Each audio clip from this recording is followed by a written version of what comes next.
music. Cut the music, Bones. Ahoy there, mateys. Got a story to tell you. I was getting fitted for my eye patch. Went to the doctor. Got in a little trouble. They didn't appreciate my hat. They didn't appreciate me waving a cutlass in the air.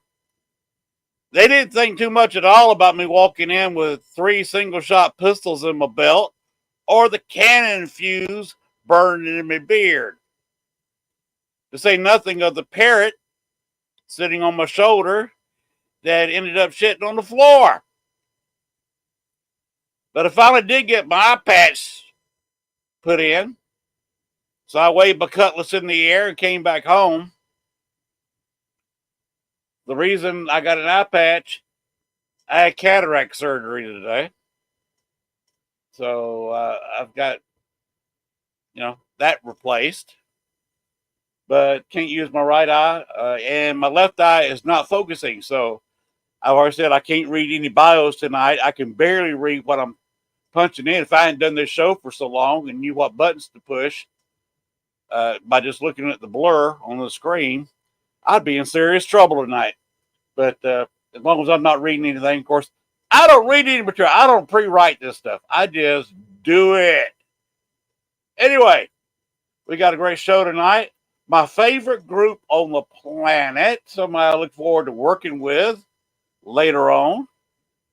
I believe we got something coming up with the Haunted Housewives next month. And then they have a little event next April they'll be talking about. But we'll be getting into that a little bit later. Bones, go ahead and play the intro. Got that backwards. I'm not getting out of here yet. Let's play the intro, Bones, and get this show started. As my old friend Pink says, let's get this party started.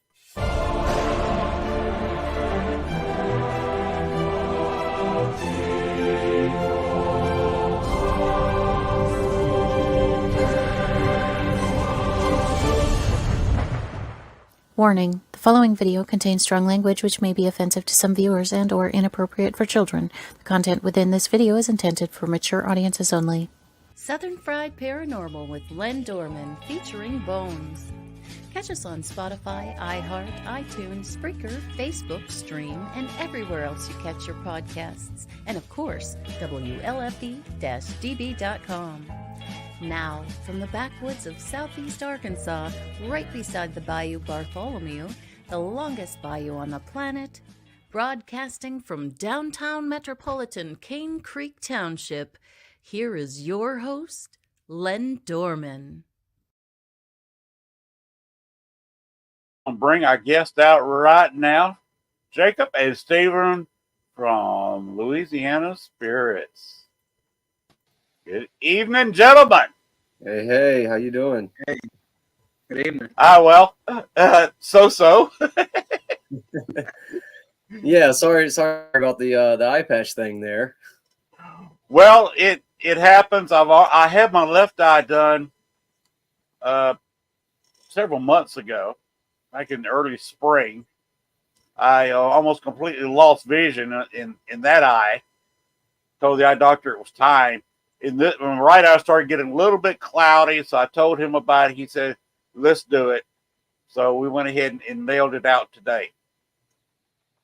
So, Nice. I had cataract surgery Central Time around noon. How long's the recovery on that? It takes several weeks to fully recover, get the vision back. I'll be wearing an eye patch for a couple weeks. I had eye surgery back in February, so I kind of know how you feel. They had to go in and rework some muscles in my eye because I was having weird problems. So it was I was down for a little while, and it hurt, it burned, and yeah, it wasn't fun. So I'm feel you on that. Yeah, I gotta have drops 3 times a day. I gotta go see him in the morning. My appointment's at 8:00 in the morning, so I've got to catch my ride at 7 in the morning. But again, with this pack, I'm probably not going to be sleeping all that much tonight, and I'm not driving, so. Of course, the eye doctor's in Monticello, which y'all probably don't know where I am. Star City, if you look on an Arkansas map, is halfway between Pine Bluff and Monticello. Okay. And Monticello is where the Allen House is, if you've heard about that one. Yeah, I heard of that one. If you hadn't, look up the Allen House. They have stopped giving tours of the place, but the stories are still up. But we're not here to talk about me. We're here to talk about y'all. We're here to talk about Louisiana spirits. Yes. Exactly. All the ghostly things. Yes. Ghostings and hauntings and things that go bump in the dark. Well, we definitely have our fair share down here for sure. Yes, we do. Having been on several ghost hunts, I actually investigated the Andrew Jackson Hotel for 2 nights in a row. Oh, how was that? That was interesting. One guy was there that he was a camera person for one of the TV shows. Okay. But he said, I want to go on a ghost hunt myself and see how other people did it. So they told him to follow me around since I had the most experience. He goes into one of the more haunted rooms. Now, I was not with him in the room. But he came out with a very loud recorded growl on a voice recorder. He could have faked it by simply growling into the microphone himself. Yeah. But he did record a growl, and he was acting like he heard a growl. He came running out of the room, waving his arms, screaming like a sissy girl. You know, we have a few members that tend to do that every now and then.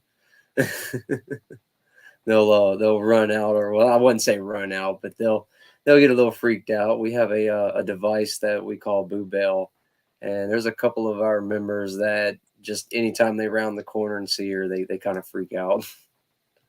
Okay. If you ever work with me, I'm not one of those. With 2 artificial knees, 68 years old, I haven't run a step in 15, 18 years. You ain't even going to try, huh?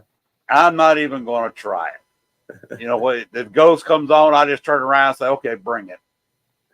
I'm standing right here. Yeah, I don't blame you. I usually, if I run, I'm usually running towards it, not away. So. Yes. I had to leave the room at one time when Jess ran. I didn't run out, but I had to leave the room for a second process. Is that when you said you heard the voice in your ear? Yeah, some angry French guy in my ear. It was that's the first time something's ever been like in my ear like that. Like it just took me a second. I had to process that. I was like, wait, like that's, get things on recordings, different stuff like that. But to have that in my ear like that just kind of made me like, I have to think about this for a second. Yeah, that tends to be a little scary. We were in Destrehan Plantation, and so the person that did the building was a freed slave, and then he also made a lot of the furniture. And I had a habit the whole night of kind of leaning on the furniture. And we were I think it was like a guest room. And, or it might have been the husband's room. I can't remember what it was. It was where the pool table was, the snooker table, whatever. I was leaning on the dresser. I had my elbow up on the dresser like this, listening to the tour guide. And something in my ear was just like, whoa, I'm like French. I didn't catch what they said. I know a little bit of French, but I didn't catch what they said. So it was just weird, like just to have that in my ear, like right next to me. He was like, I could tell he was angry. And I think it was the guy that made the furniture because they all spoke French. So I think he was him telling me to get my elbow off the dresser. Wow. Yeah. And what's funny though is I was standing right next to him too. Yeah. And I was even recording at the time. Did you hear it? But we didn't catch anything on the recording. Yeah. Wow. But he heard it right in his ear. And when he walked out, and after the rest of us walked out, he came up to me and was like, "Did you hear anything in your ear?" And I'm like, "No." He was like, I heard something just like yell in my ear, and I had to walk out. I was like, "No, but I wish I would have." Yeah, really? Yeah. I wish I got it on some kind of audio, but nothing recorded it. No, nothing picked it up.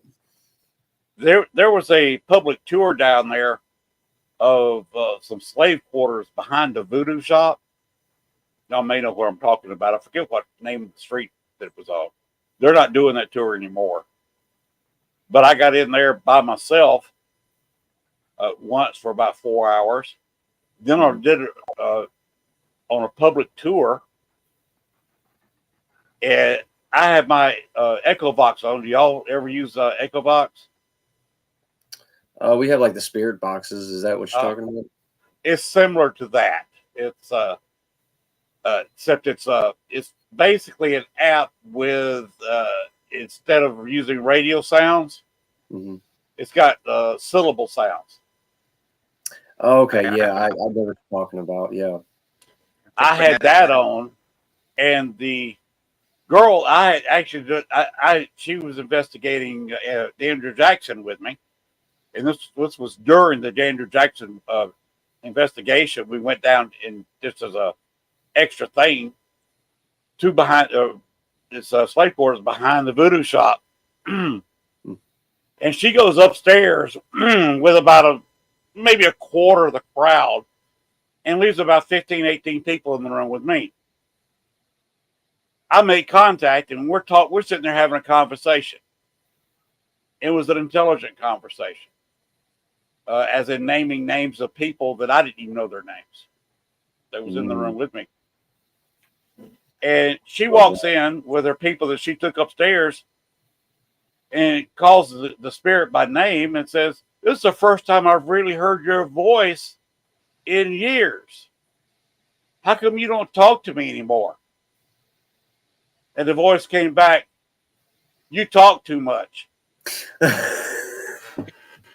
In front of the entire, about 25 people on a tour that she was the guide of. Like, well, it's kind of my job. Like, I kind of have to talk. I almost hurt myself. Oh, that's funny. I haven't had nothing like that happen. At the old the Wax Museum, I had, again on the Echovox, had a spirit named Fred following us around. And a guy had his K2 meter that was given to him, well, at least loaned to him by the people doing the tour. And it was, in the spot he was standing, it kept flashing 3 lights and wouldn't go off. He said, "You got to be doing this." I said, "No, I'm not doing a thing." So he held it over to me and it went off. I mean, it went completely dark. Yeah. He thought it was my cell phone. I said, "My cell phone just turned off, dude." Yeah. See, he run it up and down my body. The lights stayed off, but he went back over where he was standing, and here come 3 lights on the K2 meter. So I finally said, "Who is standing by?" I said, "What is your name, by the way?" Isaac or something. Who is standing by Isaac? And Fred said, so a woman's voice came on and said, "Fred is." I said, "Fred, are you standing by Isaac?" "Yes, I am." He was ready. We were on the old elevator that went between the first and second floor because it used to be a brewery. Okay. The old Wax Museum. That's where they loaded the trucks on the second floor and lowered them down to the street so they could go deliver their beer. He almost bolted off that elevator. Now, the only thing that stopped him was he had a big room there on the top floor with no lights on. He had about a 60, 70 foot run in complete darkness, and he didn't have a flashlight. He was gone. He was about to. That's the only thing that stopped him was that his fiance. So I've had some fun in New Orleans myself. Yeah, New Orleans is quite the city. I don't really go there too often. But yeah, it is definitely got a lot of history and definitely a lot of activity. Which as does most of Louisiana, in my opinion. Probably most of the states. What have we got going on with the Haunted Housewives next month? I got to actually pull that up because we have had so much going on, including with them, that I'm not sure exactly what we have on that one. Let me pull it up. It's for the theater. The Delta Grand. I believe it's the Delta Grand. I believe on the 21st. And I'll have to apologize. I worked 11 hours today and was not able to prepare anything for this. So I apologize to you and your fans on that. I didn't remember. Yeah, they had something coming up that we were working with them on. And Michelle's watching. Hi, Michelle.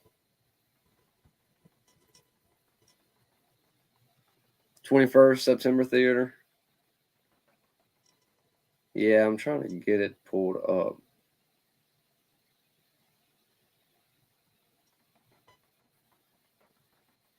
There we go. Yeah, the St. John Theater. St. John's. Yeah, they're doing the Guided Ghost Hunt. Yeah.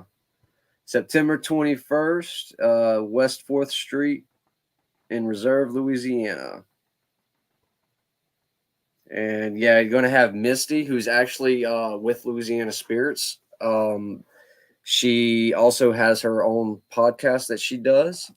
I don't even want to lie to you and tell you the name of it, but shout out to Misty. She's going to be going and doing, I believe, some filming over there, and I think they're going to be staying the night, if I'm not mistaken. Or are they staying the night somewhere? Michelle, you answer me on that if you don't mind. Are they staying the night down there somewhere? I think it's just a 6-hour investigation. Yeah, I think there's a. I thought there was a comedy hotel involved or something. I thought on that.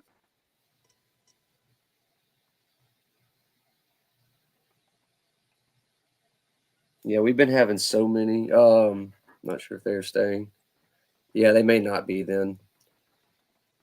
Yeah, we've had so many investigations that we've been organizing lately. I've had so much trouble keeping up with some of them. But yeah, they do a lot with the Ghost Hunting Housewives. I love them. They're a great group. They are a couple of fantastic ladies. I love them. I will be down there at St. John's. Okay. And of course, I am, I guess, a small part of sponsor, but I also have a table next April. Yeah, for our Paracon. Yes. I am really excited about that one in Vermilionville. Yeah, you got quite a few friends of mine coming from the Chicago land area. Okay. That are coming down. They will be sitting at my table with me. They're just got general tickets. They're going to come experience some of the Bayou, huh? Oh, yeah. Oh, by the way, you heard in the intro that I live by Bayou myself, don't you? Didn't you? Yeah. Yep. You're just a little further north as well. Bayou Bartholomew. Yep. Starts in Pine Bluff and winds its way down to a lake in about central Louisiana. That's awesome. It's about a quarter mile from the house here. You just jump in a boat and come on down then. I could paddle halfway down there.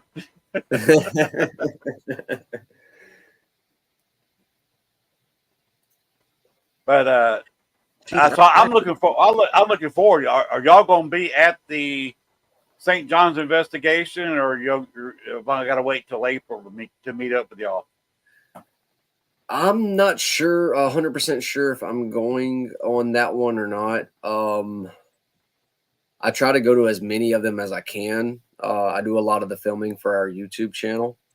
So I try to go to as many as I can so I can put out as much as much, evidence and events and everything else that we do as I can. But I don't know if I'm going to that one or not. Jacob, are you going to be able to make that one?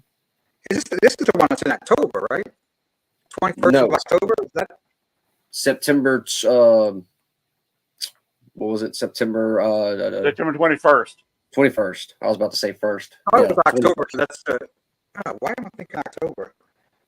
That's the one we were talking about. My coming so fast. The year's flying. I thought that was the one we were talking about. My anniversary was going around that time. Okay. Yeah, I got this investigation on the 21st of September. Oh, that's really of course, Halloween I've got in October, and my anniversary is the 10th of November. Okay. That was we still are wanting to get us another investigation set up at the Fairbanks house as well. We did an investigation over there not too long ago, and they are still trying to finish up a lot of the remodeling, which from what I've seen, they're getting pretty close. So I'm hoping to get an investigation set up over there soon. Well, let me know. I might be able to drop in on you. No promises, depending on when you have it. Yeah. Yeah, we'll definitely drop in on you. On that. See, for where I am right now, I could be on Bourbon Street in 6 hours driving the speed limit. Okay. Yeah, that's not too bad. No. Not too bad. Especially if you just get you a nice little room or something. Yeah, I've actually got a room at the Holiday Inn Express. Okay, y'all owe me a check now since I said Holiday Inn Express. I want my discount. So I'm coming down Friday afternoon. Going to spend Friday and Saturday night in the Holiday Inn Express and probably leave Sunday. Okay. That's We're a good not sure weekend. Mm-hmm. We may stay Sunday night. We may move on to another place. I've been thinking about going up and investigating the spot where Bonnie and Clyde got murdered. I've been wanting to go out there and do the same. I just haven't been able to make my way there. It's not that far out of the way coming back home. So just taking a slight detour westward and might stay in it's a Bonnie and Clyde bed and breakfast there. Yeah, I got like a little museum and all, I think. Mm-hmm. So I might hit that Monday. I'm not sure. We hadn't decided yet. Yeah, that'd be cool. That'd be a cool trip. I've never investigated Bonnie and Clyde. Now, I've been all over Dillinger. I've investigated the jail he escaped from, stole the sheriff's car. Mm-hmm. You know, the one where he supposedly painted a bar of soap black. Right. I've also investigated the alley where he got killed on an anniversary of when he got killed. Cool. Oh, yeah. I've also one of the few people who's actually been inside the theater. The biograph. So we actually, one of the buildings we did over in Opelousas, it's called the Chutes building. Apparently it had like a barber shop in it at one point in time, and that was supposedly where Clyde had got one of his last haircuts. I'm not sure the full backing on that story, if there's any like actual documented proof of that, but that was the story I was told. That would be interesting. Yeah. Yeah, we investigated there. I didn't really catch much on my end when we were there, though. I don't recall how much they call on Acadiana chapter side. Because see, we have like 5 chapters in our team, Right. so we're multiple teams put together, and it's a lot keeping all of us to get keeping up with everybody and what's going on. Well, I supposedly joined your website. You know, as a member. When you go on the website, you can join as a member.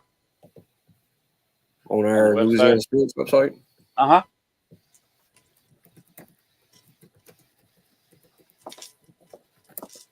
I haven't talked to anybody. Of course, if I talk to anybody, it'd have to be probably the Northern Louisiana chapter. Yeah. Marcy. Yeah, more than likely, probably Marcy.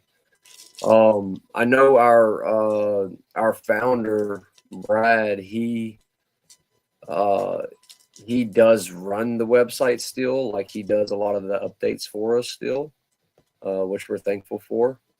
But a lot of the messages and different things that get sent in on there, he forwards to Marcy, and Marcy tends to take care of a lot of that. Yeah, she's one I need to sit down with and talk with. I would be willing to work with her, you know, if she had a private investigation, either Northern Louisiana or maybe Southern Arkansas. Right. Well, shoot, maybe we could team up and find a location to go do, you know? Yeah, there's a lot of stuff in Freeport. Yeah. I pointed out one. You ever been to Poverty Point? No, I don't think so. Okay.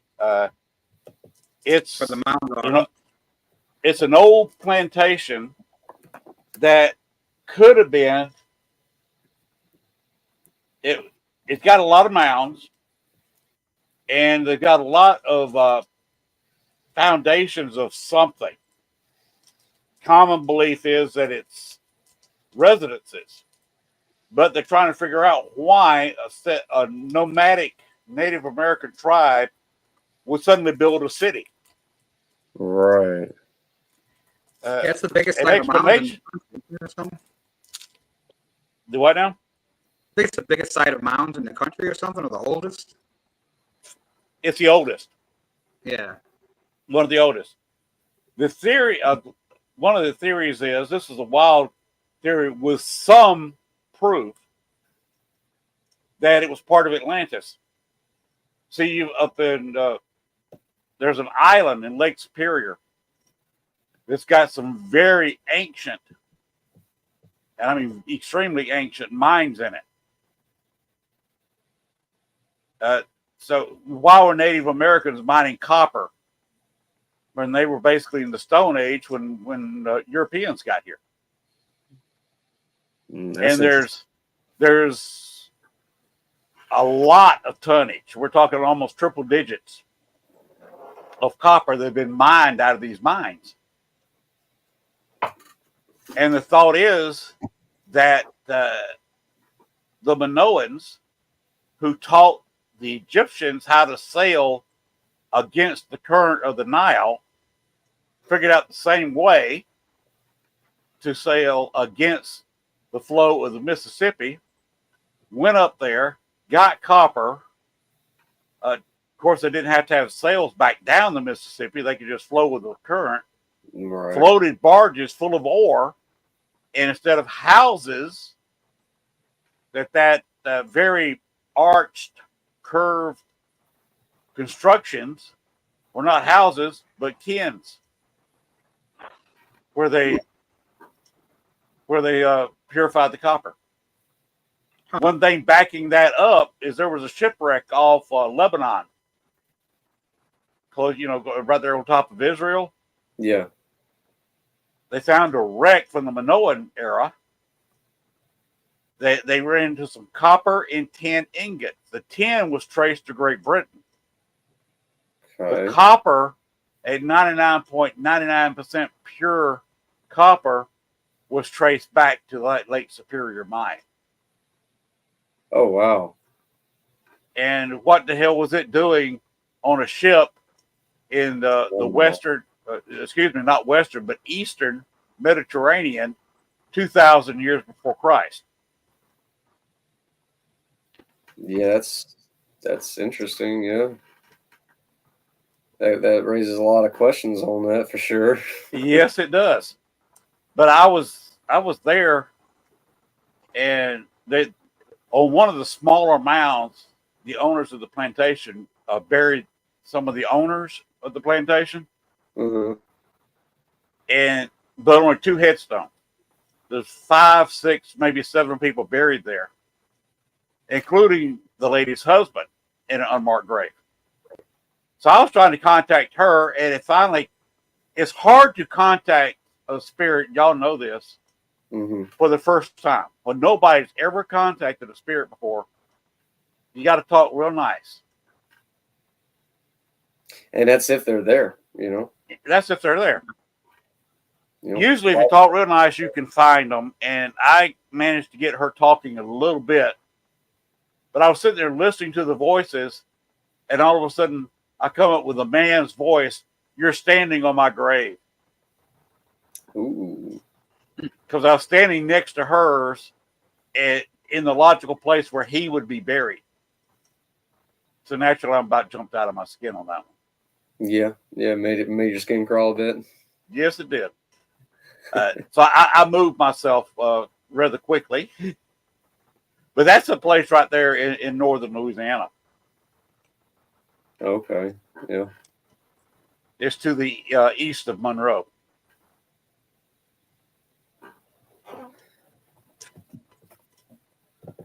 And would bear some more investigation. I mean, I'm down to make a trip out of it.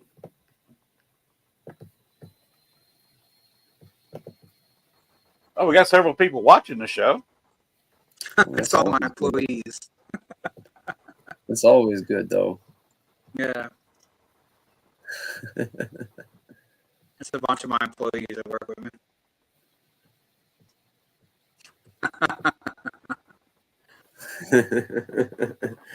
So you get all kind of love. You have fans. That's awesome. Oh, they love to hate me too, so trust me.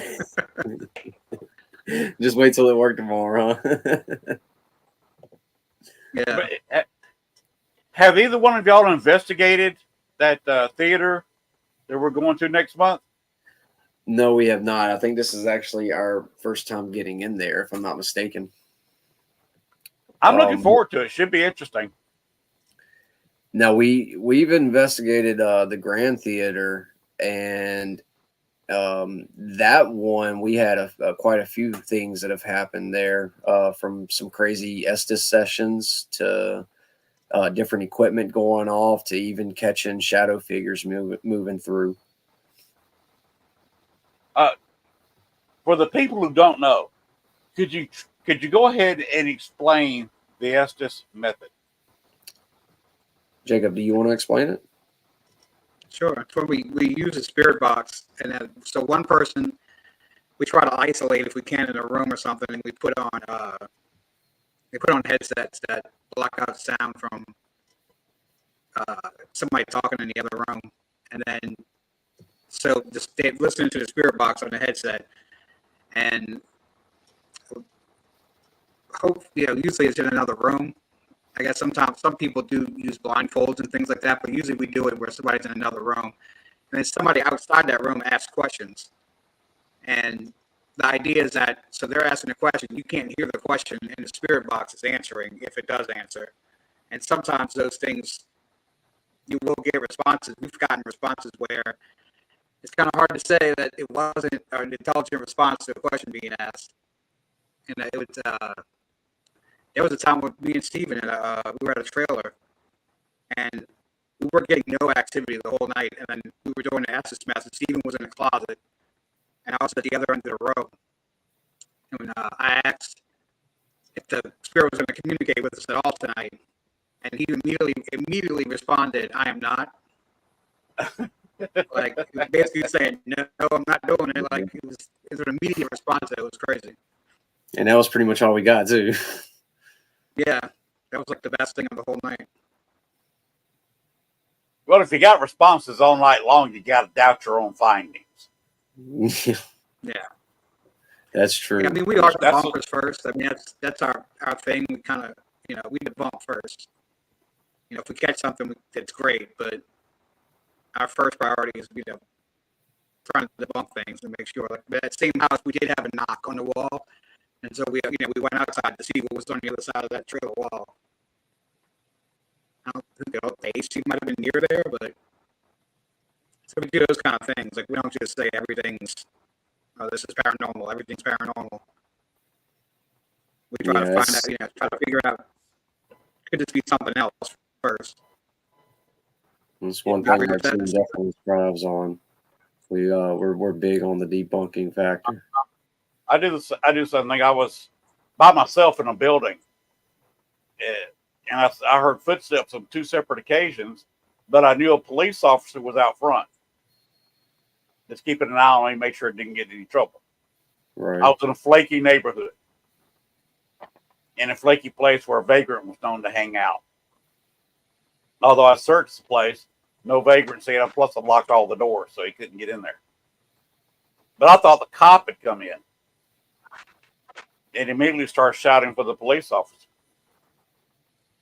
Not because I was afraid, but because I figured the police officer was looking for me. Right. But first time, he was still in his patrol car out front. And the second time, he had to run off on a call. So you were looking there with something else. But my first instinct was what you were just saying, debunking it. Yeah. Yep. I had a similar incident to that one at the St. Landry Parish Courthouse. We were all in the courtroom doing a session with a group, and I thought I had heard like a door or something in like the hallway. I go out into the hallway, and as I'm walking in the hallway, I hear footsteps like run around a corner. So I kind of like start walking towards that way. And next thing you know, I hear footsteps running up behind me. I heard a shoe squeak and all that right up behind me. And I turn around and there's no one there. It's like, how do you debunk something like that? When you have that type of personal experience and no one's around. Right. That's what you just got to say. It is a personal experience. That's it. And you can't explain it. You can't say definitely what it is. If you can't say definitely what it is, right? You say I can't explain it.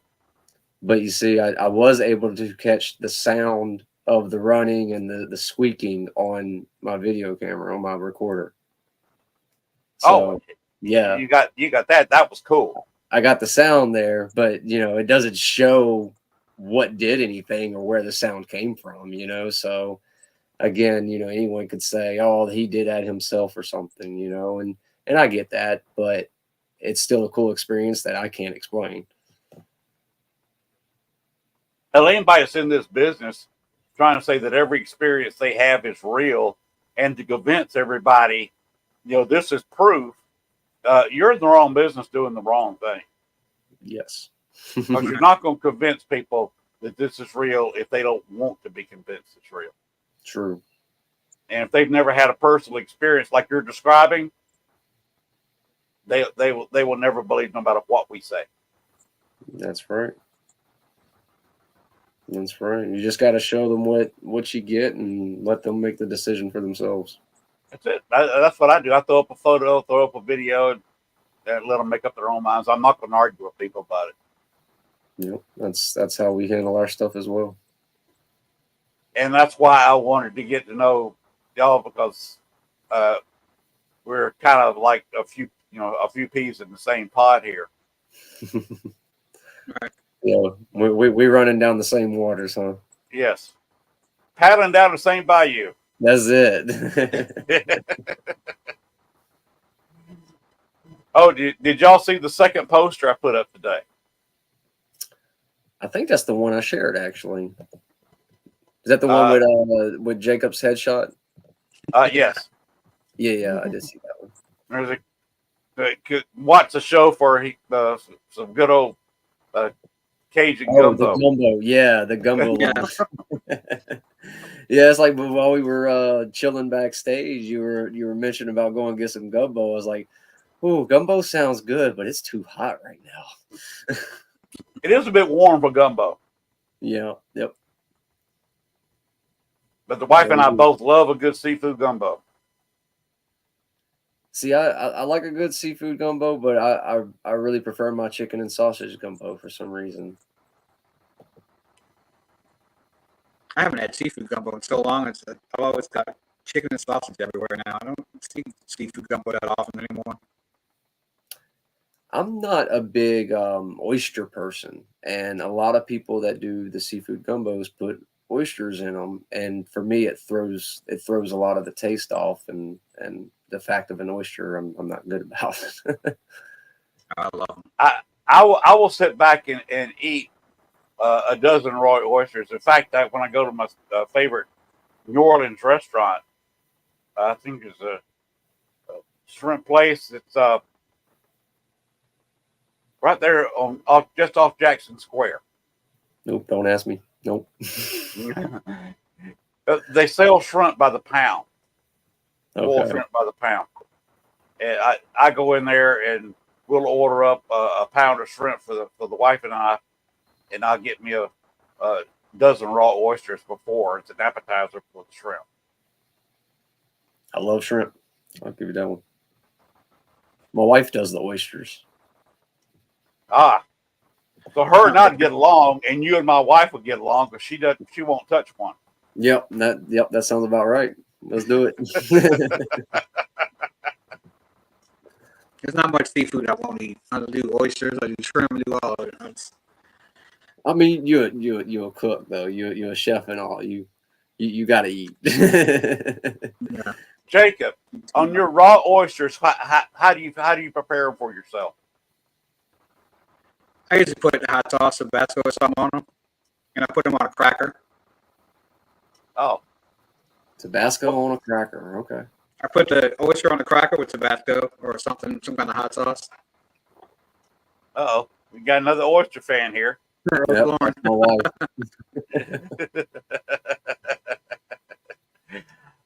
What I do, I just run the knife under them, make sure they're loose off the shell. Drop a little hot sauce on the oyster. Squeeze a little bit of orange or lemon, whatever citrus I've got, and drop it on there. So I got a little citrus, a little bit of hot sauce flavor, and just suck it right off the shell. Yeah. I used to do that, but somebody put me on the cracker thing, and I've always done that since then. You're shaking your head, Stephen. Nah, it just, especially the raw oysters, it reminds me of something that should be on an alien planet or something. Like we should start talking about like some UFOs now or something. Think back in time. The first person to ever eat a raw oyster, what was he thinking? Oh, there's a few of those. This thing looks delicious. What was he thinking? There's quite a few foods out there that are like that. Yeah. Just think about the people that tasted the stuff that you couldn't eat, like the mushrooms and stuff that'll kill you instantly. Like, oh yeah, how many of those people had happened before they started figuring out what they can actually eat? It's something I think about, actually. It's just a weird. How many humans died figuring out which plants are poisonous? Right. Yeah, just by running through the forest. Yeah. Now we're talking about Bigfoot. Are y'all much into Bigfoot, or are you just strictly ghosties? I mean, our team as a whole, I would say, is probably more or less strictly ghostly, but at the same time, we enjoy all of it and we support all of it. Like for example, at our Paracon, we have people from that does like the UFO and alien stuff to the Bigfoot to Rougarou, all of it. Demonologists, mediums. We're pretty broad in our mind, I guess you could say. Because I talk to everybody. Yep. Oh, my friend Dave Scott, whose show starts in about 10 minutes, he is a big UFO guy. If you've ever heard of Spaced Out Radio. The name you said, that it sounds very familiar. I feel like I've heard the name. Dave Scott's been on doing podcasts for years. It was a while before he got on YouTube. Okay. He was doing it through what is the name of that little thing where you just throw it out, the audio part of it out there? Spotify? No. Spotify does that too, but there's an older program that you just have a picture up there, kind of like my avatar, kind of bounces around. Right. But that's all you have because there's no cameras involved. You just have an avatar. He was doing that for years. He started out with ghosties, and then he had a alien experience. So he talks maybe about ghosts at most twice a month. Okay. So he's primarily aliens. He's up in Vancouver, so he talks about Bigfoot once in a while. And see, down here we have the Rougarou as well as the Bigfoot stories. So sightings and news articles, all kind of stuff from the Rougarou and Bigfoot, and as well as all these other hauntings that we have. Are y'all believers in the Rougarou, or you haven't seen any evidence either way? I don't know. I kind of feel like it was a story to scare kids, but I don't know. I'm open to anything, really. I actually had an experience that I can't really explain while coming home late one night, and I was driving down the bayou. This was when I was living in Thibodaux. I was driving down the bayou, and real late, and out the corner of my eye, I saw a dark mass that kind of like ran from the bayou, and it went across somebody's yard, went down into the ditch, and then up because the road sat higher than the ditch, and went up and hit the side of my car right by the headlight. And it happened so fast that I couldn't react to it. All I know is I saw this dark mass dart across, and as I went to like look at it, it hit my car and I was past it. Just that instant.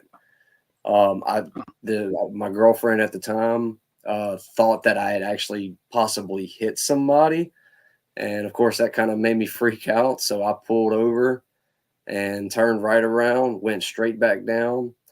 There was nothing there. There was no one there. No mailbox, no garbage can, nothing in the road on either side. And I never could explain it. There was no blood on my bumper, big old dent and everything, but no blood, no fur, no nothing. Okay. But would you like to explain what the Rougarou to Chelsea and Lopez here? Yes, so I can explain it the best I can. There's actually multiple versions of the story. Jacob, you might even be able to touch base with some of them, but basically the Rougarou is very similar to a werewolf. The only difference is it originates in the bayous. There's different ways that they say a Rougarou could exist or come about. But in general, it's just a swamp creature of sorts. Okay. Chelsea's from Arizona. So. Do what? Chelsea grew up in Arizona. Well, Arizona, and I think Milwaukee or something. That may be crazy. But she lived in Arizona for a long time. She's only been in Louisiana a couple of years. Oh yeah. They don't have a Rougarou up there. No. Yeah, in the Chicago area, they got Mothman. Yeah. That's my wife's favorite, Mothman. You said that's Then your you got- favorite? Out west, you got the That's Skinwalker Randy's Ranch. favorite. My wife's favorite. She loves Mothman. What's the reason? I gotta know. What's the reason on that? I like that, Marley. I think it's just That's yes. That is perfect. I think she just likes it because it's such a weird story, and that all the coincidences, if they were coincidences, that took place with like the Pleasant Point Bridge, Pleasant Point was the name of the bridge, the city where the bridge fell. When they were seeing the Mothman for months before that bridge fell. Yeah, they were saying it was like a warning or a sign or something. Yeah, was the theory on that. Oh, you hate him? I thought you liked him. Mothman scares the crap out of us. Yeah, you remember that those movies that came out with the creature that came out every 23 years, every 23 days it could feed? That was based on Mothman.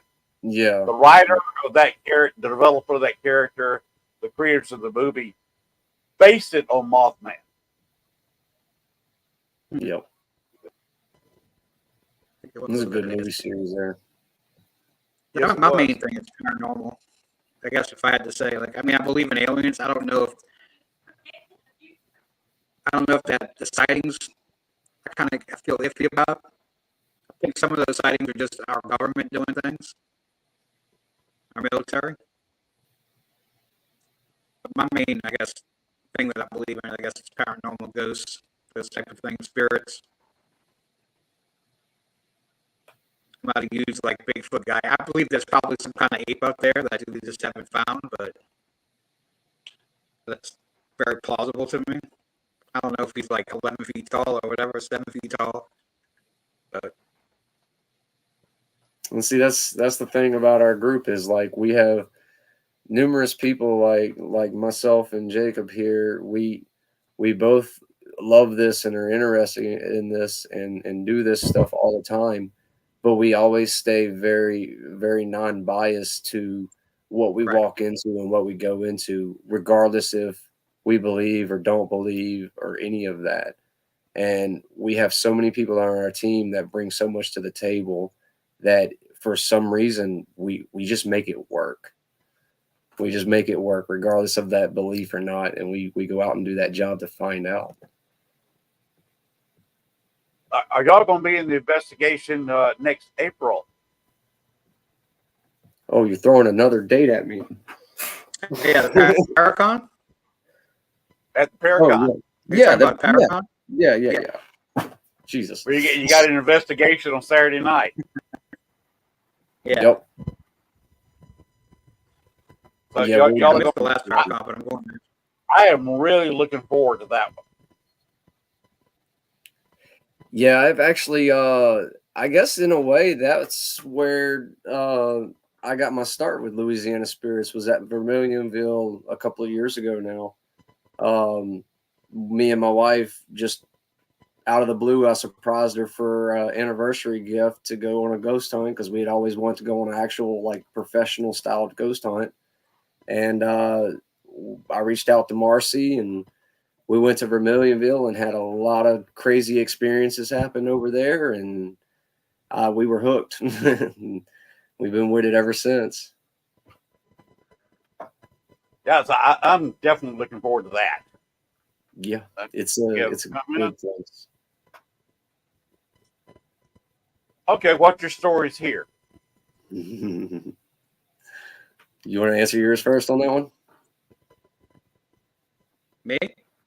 Yeah, if you got anything you want to say, go ahead. Or I got never been touched. Things. Oh, you haven't? I've never been touched, but You've never been touched. No, but my mother was touched. And that's the whole reason why I kind of am where my intrigue in this started. My mom was actually injured and pushed through a shower glass door when I was a kid. Oh. Yeah. We lived in this house that was, I guess if you had to, like, the old school, like, classic examples of, like, poltergeist you read in books, like, the house was always cold. We would hear footsteps. I didn't really sleep much as a kid. I don't sleep much now, but we would hear footsteps up and down the hallways. The house was kind of shaped like an L, and you would hear footsteps. And we had this wooden square, like, tiles, but they were wooden, and you would hear them, like, stick and pop, like somebody was walking down, up and down the hallway all night. And my dad was a fireman, so there was, he worked 24 hours on, 24 hours off. And a lot of times it ended up being me and my sister was always off doing something. She was a little older than me. We would always end up just me and my mom in the house. And it was like a Sunday afternoon. My mom would clean the house and she went to take a shower. And she had called me into the room after she took a shower. And she said, "It's kind of weird, but I need you to look at my back." So she kind of lowered her robe on her back.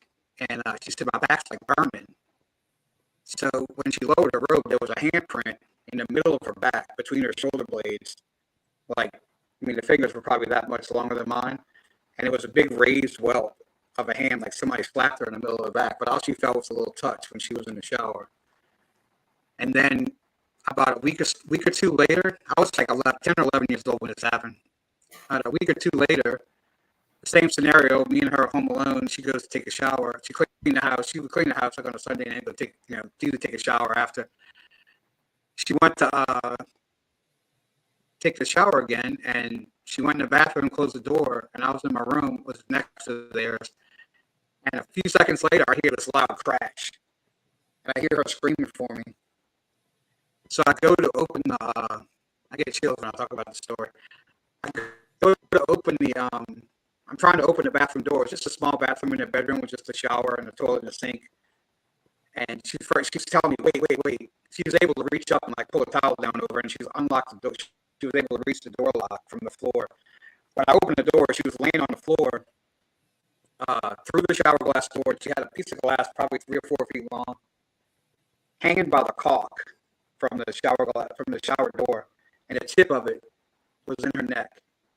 Ooh. And then she had a piece of glass through her head, a piece of glass through her arm like this way. And then she had that same big whelp in her back again, like somebody had smacked her in the middle of her back. And she said this time she had just gotten in the door, closed the door, and turned, and she felt that same touch, but this time it shoved her through the door. We moved like a week later, 2 weeks later. And the story it goes even longer than that because I don't know how long you want me to tell the story, but so fast forward probably 20 years. I'm working in an office for a corporate office for a restaurant, and the president's secretary, we get to talking and figure out that she lived in a house that was directly behind that house. And I told her the story, what happened to me, blah, blah, blah. Fast forward a couple more years, I ended up working with her daughter at the restaurant. And I asked her, "Hey, how's your mom doing? Is she still working? She's still living in that house?" And she said, "No, they had to move." And I'm like, "Why?" She said that she was being harassed the whole time they lived there by something. And one night she was in the kitchen and a can of like canned food came off the shelf, flew off the shelf and hit her in the head and gave her a concussion. So they ended up moving away from that house because of that reason. And that house is directly behind my house. It's crazy. I don't know what the deal is with that area. I found out later on that somebody did die in the house of cancer in the early 80s, late 70s. But I don't know if it has to be the area to me, not just the house, because that house is behind us. And this crazy thing is that house, I never went in the living room because it had a big sliding glass door, and I always felt like I was being watched from the backyard. I just remember that vividly when I was a kid. I would never hang out in that living room at all. I just hated it. And that stuff happened to my mom, and then we were out. We were gone. My mom's like, "We got to get out of this house. I can't live here." So, yeah, it was a crazy story. My dad showed up. My dad was working. When they got the call, it came across his thing too. So they called my dad and they were like, "That's your house. Like, we just got a call from your house. Like, your wife fell through the shower glass door." So my dad showed up with all the firemen. It was a crazy day. But I'll never forget that well. She just had this big red raised up well, like somebody had just smacked the heck out of her. That's one of the main things that happened. I've had other experiences, but that was like the main thing that like started me on this whole like I've been intrigued with this since I was a kid because of that reason. But All right. I still have before a kind of skeptical approach to evidence. Uh-huh. Go ahead. I'm sorry. Go ahead. Before we get to Steven's story, we're kind of at a halftime, so I got to run a couple of videos people have sent me. Sounds during good.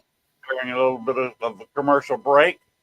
So this, I have another video that their event was last weekend. So I'm not going to be showing that one, but I want to show this. This was a possible show. They are in negotiations with a network. I can be your hero, God baby. damn it, Mike. Hey, I'm Mike, and death sucks. I've had a couple of deaths in my family recently, and I want to know, what comes after this? Is there life after death? So I'm teaming up with Marilyn, a psychic / paranormal investigator. And together, we're going to check out some really awesome haunted locations. And maybe, just maybe, I'll find some of the answers that I'm looking for. Mike really has a hard time paying attention. His mind is all over the place. Watch your step. Mike, you need to be careful. You need to know what's going on around you because you're going to hurt yourself. Why? What happened? You just fell. I don't know what you're talking about. I'm going to have my hands full.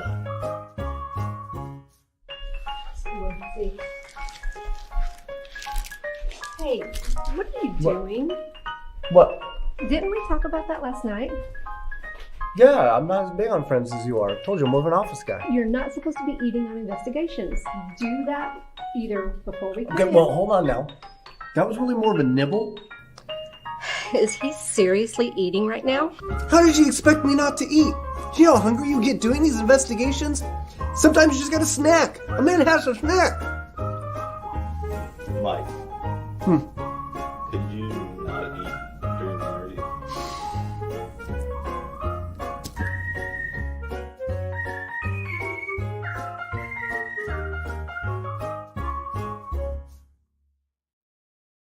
Hey, I'm Mike, and death sucks. I've had a couple of deaths in my family recently, and I want to know, what comes after this? Is there life after death? So I'm teaming up with Marilyn, a psychic / paranormal investigator. And together, we're going to check out some really awesome haunted locations. And maybe, just maybe, I'll find some of the answers that I'm looking for. I noticed that Mike has a little bit of a hard time paying attention. What'd you see? Hey, what are you doing? Is he seriously eating right now? Watch your steps. Mike, you need to be careful. You need to know what's going on around you because you're going to hurt yourself. I'm going to have my hands full. He can't even walk without assistance. I'm good.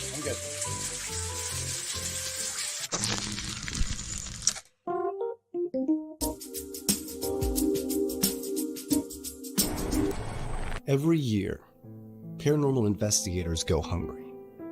1 out of every 1,000 paranormal investigators you know will die from malnutrition without your help.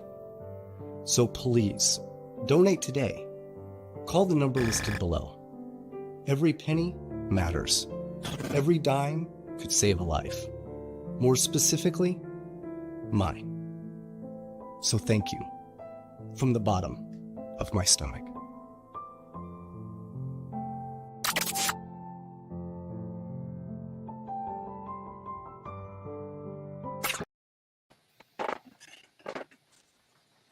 They are, like I said, in negotiations with a couple of paranormal networks to try to put that on. There's they call it pair with the normal. Teaming up a psychic with a Las Vegas comedian. Okay, Steven's back. Yeah, I was watching from afar. Sorry. We were going to talk about you being touched. Well, first I wanted to say shout out to Mike. Mike is a cool guy. We actually had him at our Paracon last year, and I believe he's returning this coming year as well. Yes, he is. If anybody's interested in checking him out, he'll be at our Paracon. But yeah, so what were we y'all wanted to know about the being time touched. that I've been touched? Yeah. So one of the incidents that I have had, and this was before actually joining, this was years ago when me and my wife had first met. She had stayed in an apartment, and we had always had activity there. The apartment above us was empty, but we would always hear like footsteps running around up there, especially like late at night. It would wake us up and everything, but no one's up there. Well, one of the closet doors in the main room would constantly open and close randomly. You'd walk in the room and it'd be closed. You walk in the room a few minutes later, it'd be open, and it was just a constant thing with that. Well, hanging out one afternoon or one evening, whatever it was, I ended up going to the bathroom. While I'm in the bathroom, I'm not gonna say I noticed it because I knew it was there, but there's a little candle, just a little decorative style candle that was sitting on top of the toilet. Well, got done doing my business, left out, and right as I walk into the living room, I hear a thud. Walk back in there, and this candle had done flown across the bathroom, hit the wall across from it, and is down on the ground, still rolling back and forth on the ground. It put a dent in the, I guess like you say, a dent in the sheetrock. Wow. Yeah, it hit it with force. No idea how that could have happened. No one else was back in that room or anything, so it wasn't like somebody went in there and messed with it or anything. But I'm sitting down in the chair in the living room talking with my friends and everything, discussing the incident with the candle. And as I'm talking about it, I started feeling a burning sensation on my side, like right about up in this area. And I'm like, what is that? And it got to where it was hurting. And as I lifted my shirt up, some of the people that was with us was like, whoa. I'm like, what? They're like, you got scratches on you. And I look, and sure enough, there's 3 scratches going straight up the side, kind of at an angle this way. So it wasn't like I could have done it to myself or anything. But it definitely kind of freaked me out or creeped me out a little bit, I guess, but didn't scare me out of it. Nope. There we go. Must have lost connection there for a second. My mic just went off. I just had to unmute the mic and I was back. One quickie about me being touched. I was I spent 14 years living in Chicago. So yeah, I got into a few places. One of them was an Italian-run bar that was run for about 10 years, and what was for 90 years a mortuary. Nice. The old school mortuary. Of course, back in the early part of the 20th century, there was no refrigeration. Mm-hmm. So they were actually on a slab of ice. And I was in the ice room where I finally figured out who the spirit was. His name was Bruno Rodi. He was Al Capone's #1 bomb maker. Oh, nice. And he knocked off my hat during one investigation. And another one, I was there showing a group of people the place, and we were all in a circle, and I had a K2 holding it in front of me. I felt something coming up behind me, and he walked right through me, walked through the K2 meter, lighting it from 0 to full light up, walked through the K2 meter.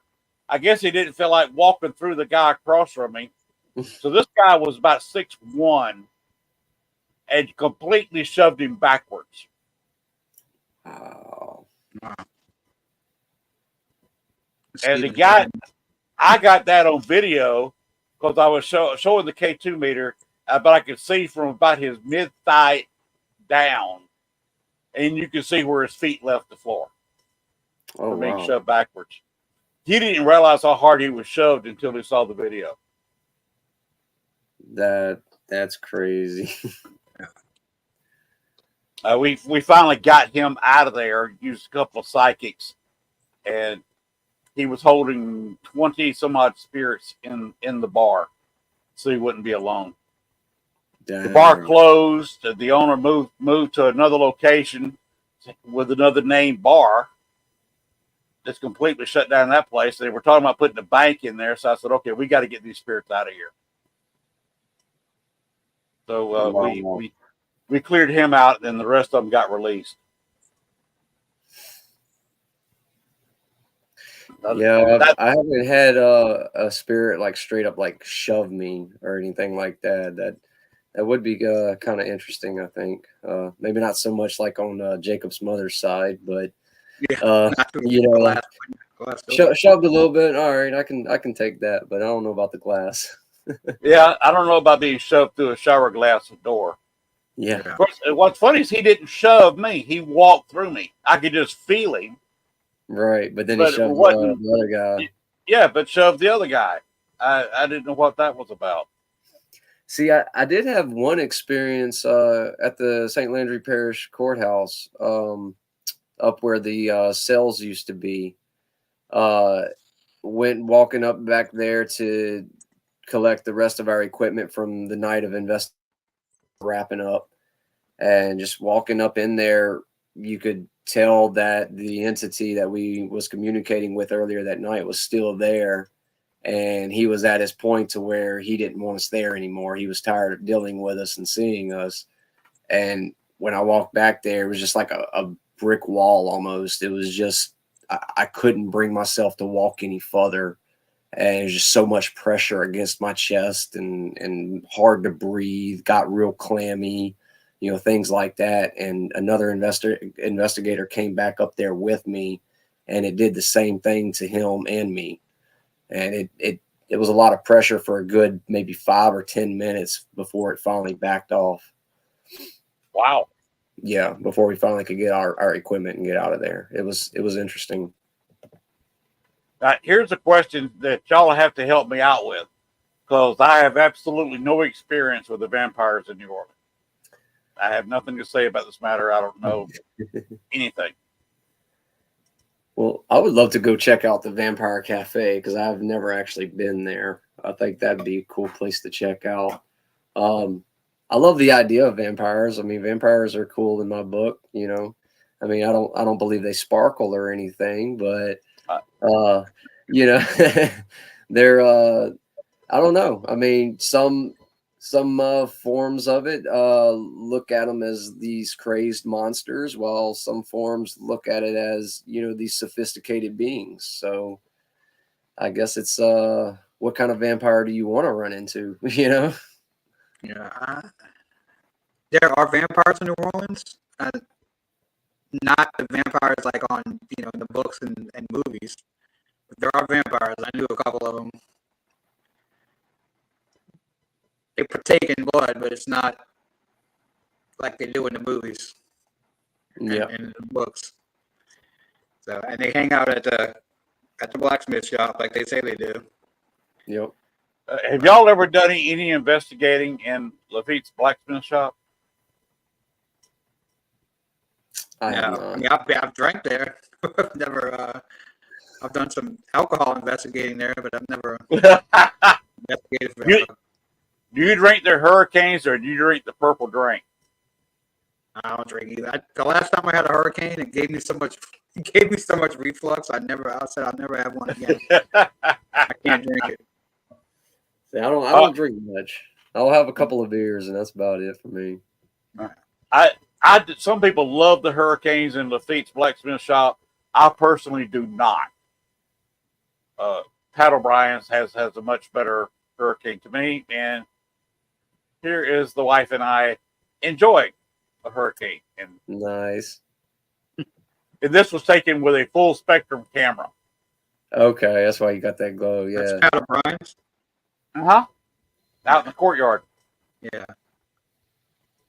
People swear they see something sitting in the chair in the background. I don't know if they're looking at pareidolia or they actually see something. I don't know. The chair in the background. To my wife's right shoulder. Okay. Some people swear there's something there. Personally, I don't see notice anything. Yeah, I don't notice anything offhand. These Might be a pareidolia effect. It's always good times, though, huh? Yeah, we had a good time there. Like I said, when I go to Lafitte's, I drink the purple drink. I do not like their hurricanes. Some people love them. I don't care for them there. But there is something you can go in there, and something's hanging around the fireplace. I always try to sit. There's a table on the piano side of the fireplace, not the bar side. It's normally a little bit quieter unless they got a piano player going. Mm-hmm. You can sit at that table, and you know something's hanging around you. I want to go back in there and see what I can get with a ghost box. Just have the headset on like I'm talking on a phone. Kind of being cool about it. Yeah. And see what's going on. Kind of weekday night when it's kind of quieter in there. Kind of almost like Estes Sessions styled, but for your own personal, yeah. So that's one thing I do want to do in New Orleans is go there. Because that place is haunted. I'll have to agree. I forget which one of y'all was talking about it. Was that you, Jacob? Yeah, I was just talking about the vampires, but it's a place where it's an interesting place, and if somebody wants to see New Orleans, I'd say go there. Yeah, it's a cool place. It's moving down the street. It moves so many millimeters or centimeters a year or something. It's sliding. I didn't know that. Yeah. I think she was asking you to elaborate on your elaborate on the vampires, I guess. Yeah. I don't that word to it. I don't think I should go any further than that. Yeah, that's so the deal is with the vampires is there's a lot of people out there that are very into vampirism, and honestly, it's best not to speak of what you do not know. Same goes for many, I guess, classes of people. For example, I'm a motorcycle rider. There's certain bike clubs out there that you just don't talk about what you don't know, and it's for your own safety. So it's probably better if you're very interested. There's enough out there on the internet. You can do your research if you really want to know. I tend to agree with you about some bike groups, but with me, I don't talk about what I do know. That too, yeah. Even if you do know, you don't exactly. That's where I was getting at. Like, I know certain things, but I'm not gonna sit here and tell what I've heard because for my own safety. And yeah, exactly. And it plus you also got to look at it this way. It's a respect thing, If you got something that you do in your life that somebody else finds weird or different or whatever out the norm, you're not going to want somebody hounding you on it. Nope. So I just don't want to get beat up or arrested. it's nice not to have that as well. Yeah. Yeah. One hurts and the other one's financially rough.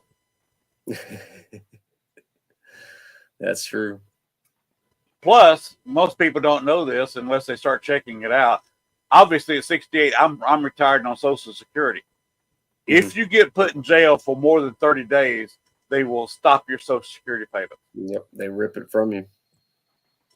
And you have to go reapply for it. Yep. So that's something else you got to worry about if you're on Social Security.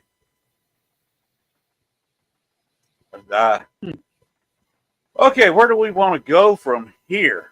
Yeah, I don't know. I don't want to get into politics. That's for sure. No. Too much of that. Oh man. Way too much of that. I could show. Where is it? Yeah, what you got? Okay. I got a short video, minute and a half. Feel free to comment on this. There's no sound. Okay. Napoleon in a tub. Cyclops. Battle in New Orleans. Think of what that is. But what? Is this the wax museum here? Or what? This was the. Okay. Yeah.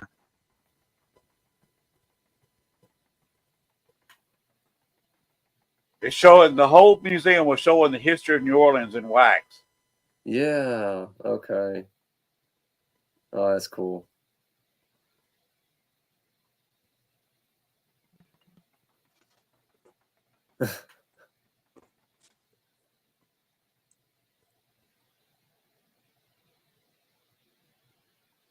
Oh, that's cool.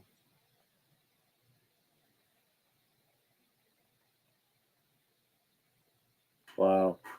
That last photo was the upstairs that they had set up for weddings. And you see the space. He goes, you didn't even see the other wall. But they were shooting that for almost the center of the room. How far that guy would have had to run in the dark with no flashlight after the ghost spoke to him. You don't have the clip of that of the guy getting pushed? I know. I've got this. I'm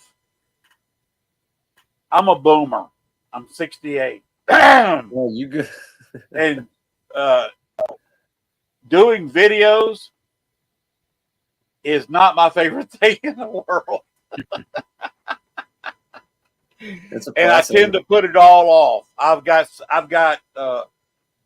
external hard drive almost filled with video that I need to go through and work with. And real life keeps interfering. I'm trying to build a room onto the house. I'm trying to get the yard cleaned up. And now I've got a colonoscopy coming up next week. I just had eye surgery. Yep. Busy man.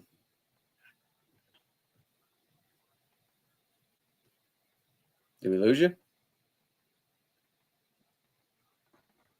Nope. I think we lost him. Yeah. Oh, there it is. Just a little burp in the internet. Yep. It does it. When you get that fiber, it'll be better. It's not cable. It's not fiber. Basically, I jump from one cell tower to the other. And when people start shutting down this time of night, I get put on closer towers. And sometimes when it jumps from one tower to the other, I get kicked off for a second. See, I had that issue. I'm smack dab in between two towers, and it was like no matter what, it was constantly wanting to ping my signal from one or the other, just back and forth. So just constant buffering, constant freezing. I ended up getting Starlink and pretty much solved all my issues out here. That would be my only other thing to do, but I'm hoping I get the fiber optic next year. I don't want to pay all that money for Starlink, and all of a sudden I got fiber optic available here. Right. Yeah, I think it. I mean, it really wasn't too bad, the price, but it was the fact that we had to wait for it because there's like a waiting list. But it was like 8 months. But once it came in, it was just a simple, quick install that I did myself and good to go. It's reliable. Oh yeah, I haven't had really any issues unless it's like bad weather out, blocking the signal or whatever. Right. But that's it. But Back again. yeah. I just realized your title, God's Perfect Paranormal Idiot.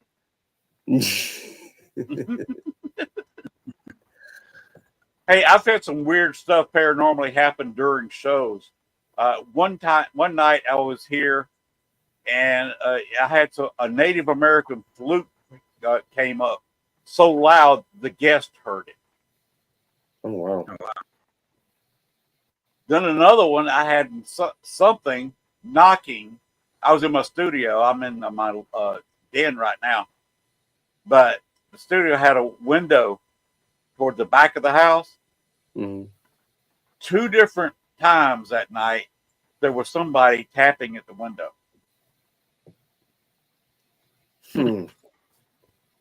Neighbors don't come in the yard. We don't do that to each other here.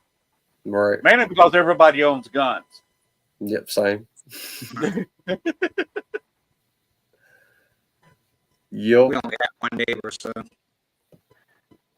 I live next to a creek, and then in the back of my property is a swamp, so I only have one entrance in and out. And you got plenty of places to hide the bodies. Yeah. Yeah, you could. It's so hard to get back in the woods. It's so dense. I've tried to go all the way to the back of the property, and I still haven't made it. Or I can't make it to the creek either because it's so dense. Oh wow. Yeah, it's like a jungle. Oh wow. Yeah, I could probably. There's so many blackberry brambles on the side of the creek. I could probably start my own business selling blackberries. Crazy. Have either one of y'all done many private investigations, and what can you talk about the ones you've been on? We've done a lot. I mean, I would say that's a good portion of what we do. Is private investigations. The classes and the other things that we do, that's all extra that we do for the community and to help support more of what we want to do. But as far as the private investigations, I mean, we can kind of talk about experiences and stuff. We just, we try to keep our clients, privacy at bay and stuff like that. Yeah, of course. You can't name names or addresses. Right, names. Not places. you can't even name a town. I don't want to go there. Right. Yeah, but I mean, we can kind of semi talk about some stuff though. If you got any questions specifically. Have you run into anything extraordinary? The couple of private investigations I've been to, one was a family member, and that's what I told him. I said, "You just got family members here." Mm-hmm. And so they have as much right to be here as you do. The other one, come to find out, the woman had seen shows on TV and just wanted to buy a bunch of male ghost hunters out of her apartment. Oh man, that's good. So, if y'all run into anything strange like that, or some real hauntings, or have you run into anything where there was absolutely nothing to it? Maybe mental illness or something. A little bit of all of that, really. We've been on some investigations where we've been there for hours upon hours, didn't catch anything. We've done, revisits, didn't catch anything. So, we spend a lot of time, for our clients to make sure that we're thorough. Whether that be a follow-up investigation or, just staying in contact with them. As far as extraordinary, I wouldn't say we've had anything extremely extraordinary, but we've made contact at private residences with either, other family members of theirs or past people that lived at the location, or so on. We've even had the possibility of Native American, at certain locations.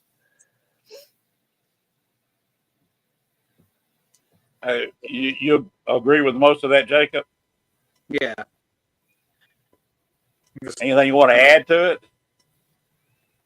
No, we've captured some evidence and things, and like you said, we've had some where we got absolutely nothing, or a thing would happen that we kind of feel like might be paranormal, but I've gotten a few. Huh? Something that's kind of hard to prove or debunk. Right. Yeah. I guess the main thing, like, I've gotten a few good EVPs. I think I've done 9 investigations now. I've been with them a year and a half, so I think I've done 9. Something like that, yeah. Yeah. I've got some decent EVPs. It was the main. I guess that's kind of where I put my focus too, is video and audio. That's kind of my main, I guess, focus when I investigate. Because I film the entire time, so I tried it. That's, I guess, to me, from a skeptical point of view of evidence, I guess the audio from a video is my main thing that I like to capture if I can. Because it's kind of hard to disprove unless, there's a couple times where Stephen's wife is actually talking, and it's not, for some reason on my camera, it sounded like it was in reverse. So I thought it was I'm like, is this a spirit talking in reverse? But it was actually Lauren.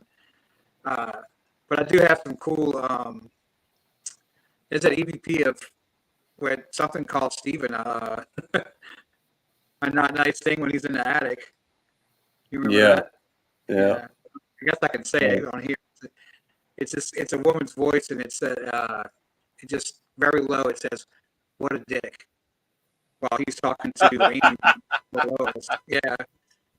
And I've had something on the apps I kind of don't trust really, but I've had something on the app where we were talking, and I'll tell you some funny things. Like, I walked in there, and my app was running. I walked in the bathroom somewhere, and he called me a fat bitch. So it's like, I was like, okay. So those kind of things, I think when there's cursing involved, it's maybe not a radio station or something like that you're picking up because there's some curse words in there. So those kind of things I tend to, whether or not it's real, it's provable or not, or if it's real or not, those kind of things I lock in on, because you're not going to hear some of those things on radio stations if something's being picked up.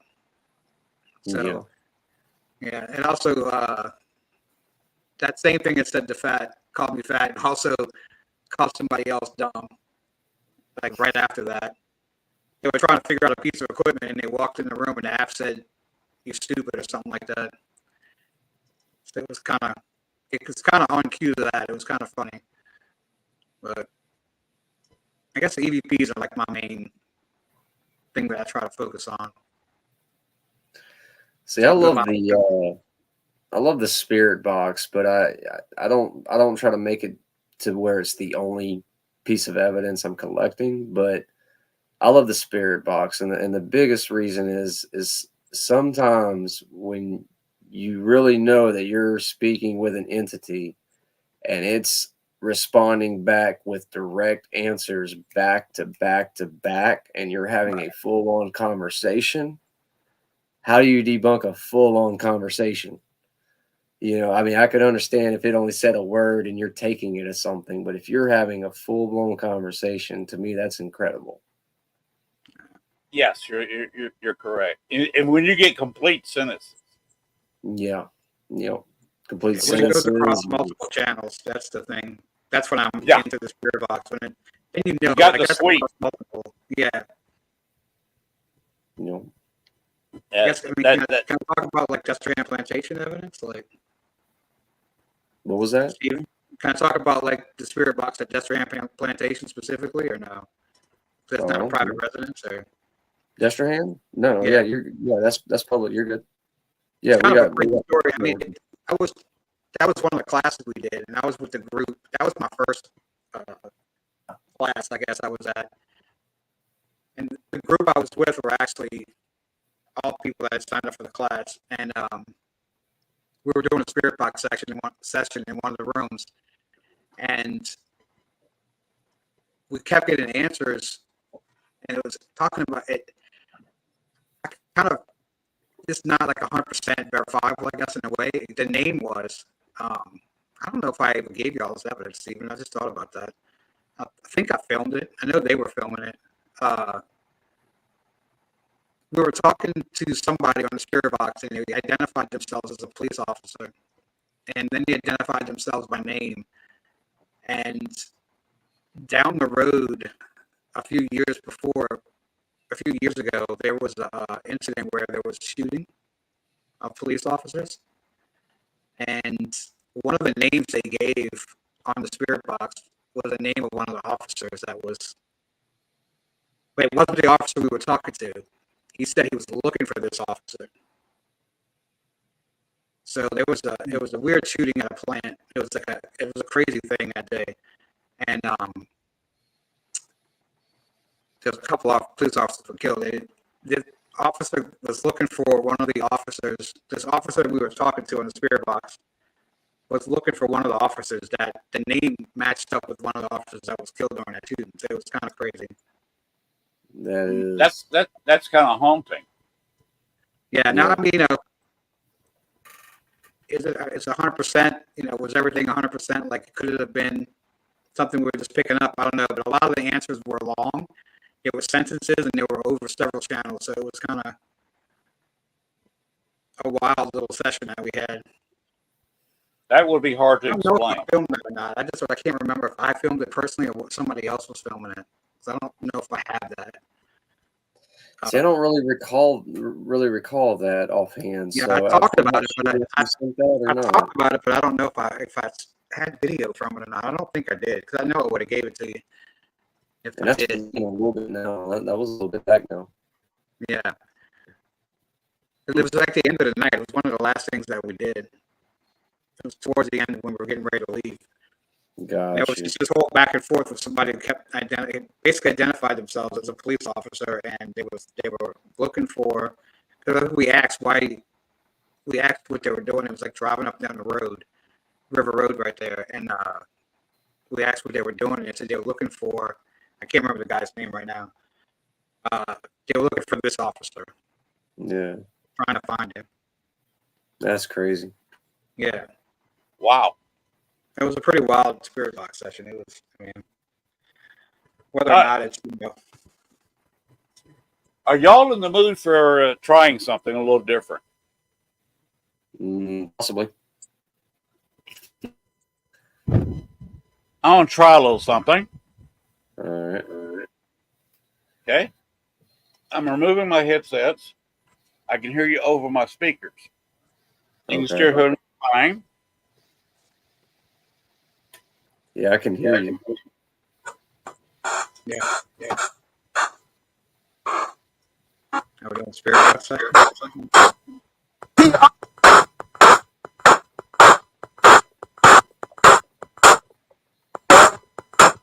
Want to ask a question?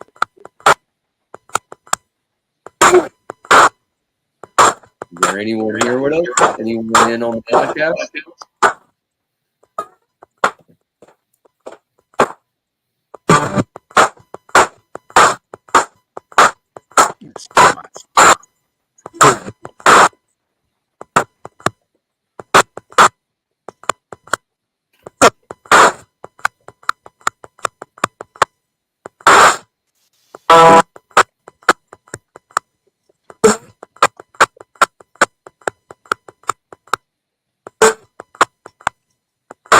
Change it over.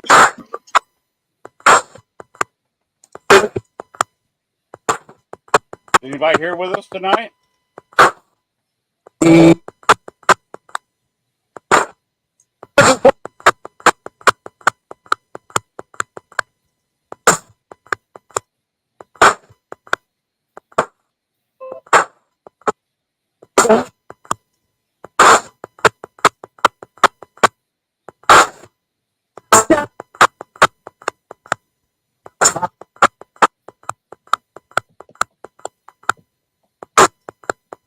like it said stop twice.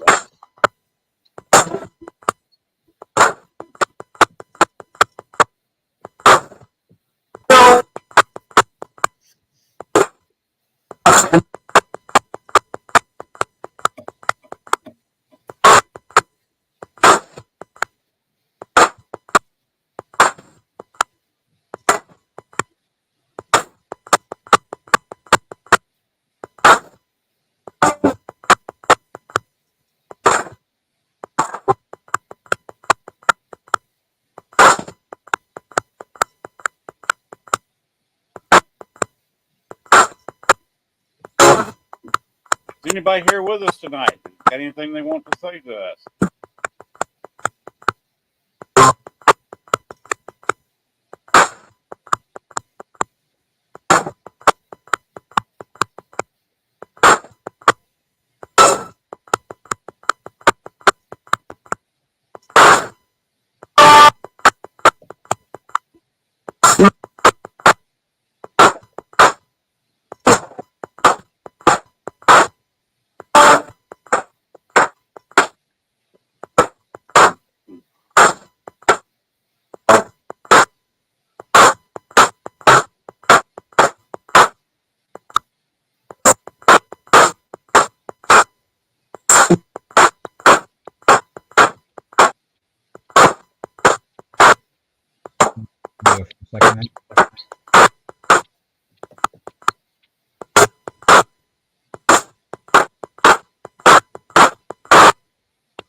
Anybody got anything they want to say, Jacob, Stephen?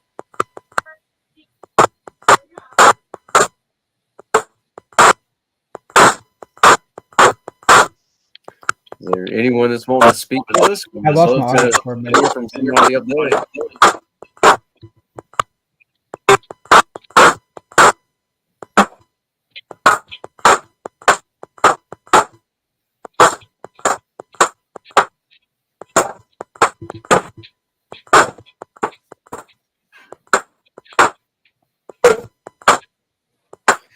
Ooh, I'm gonna have to break soon, though. All right, we're going to end this section in just a few seconds. So if you want to say something, you better say it now.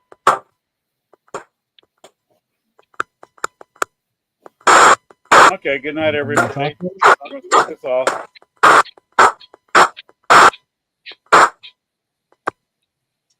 That is a new ghost box I have. Okay. I will have it at the investigation in September. I'll also be demonstrating it along with EchoVox in April at the Paracon. I can't wait. That's gonna be cool. It is going to be quite cool. What I'm going to do is set up the show at the Paracon, and the entire Paracon I'm going to be broadcasting live. Oh, nice. So what I'm going to do is just line up interviews. So if anybody wants to come by and say something, you want to do a quick ghost box session, I'm game for anything. I'm hoping to get Mike on there. He and I are kind of a riot together, and getting him live on a Paracon, especially if he's in costume. Oh yeah. Costume. Oh yeah, he brought it out at the last one.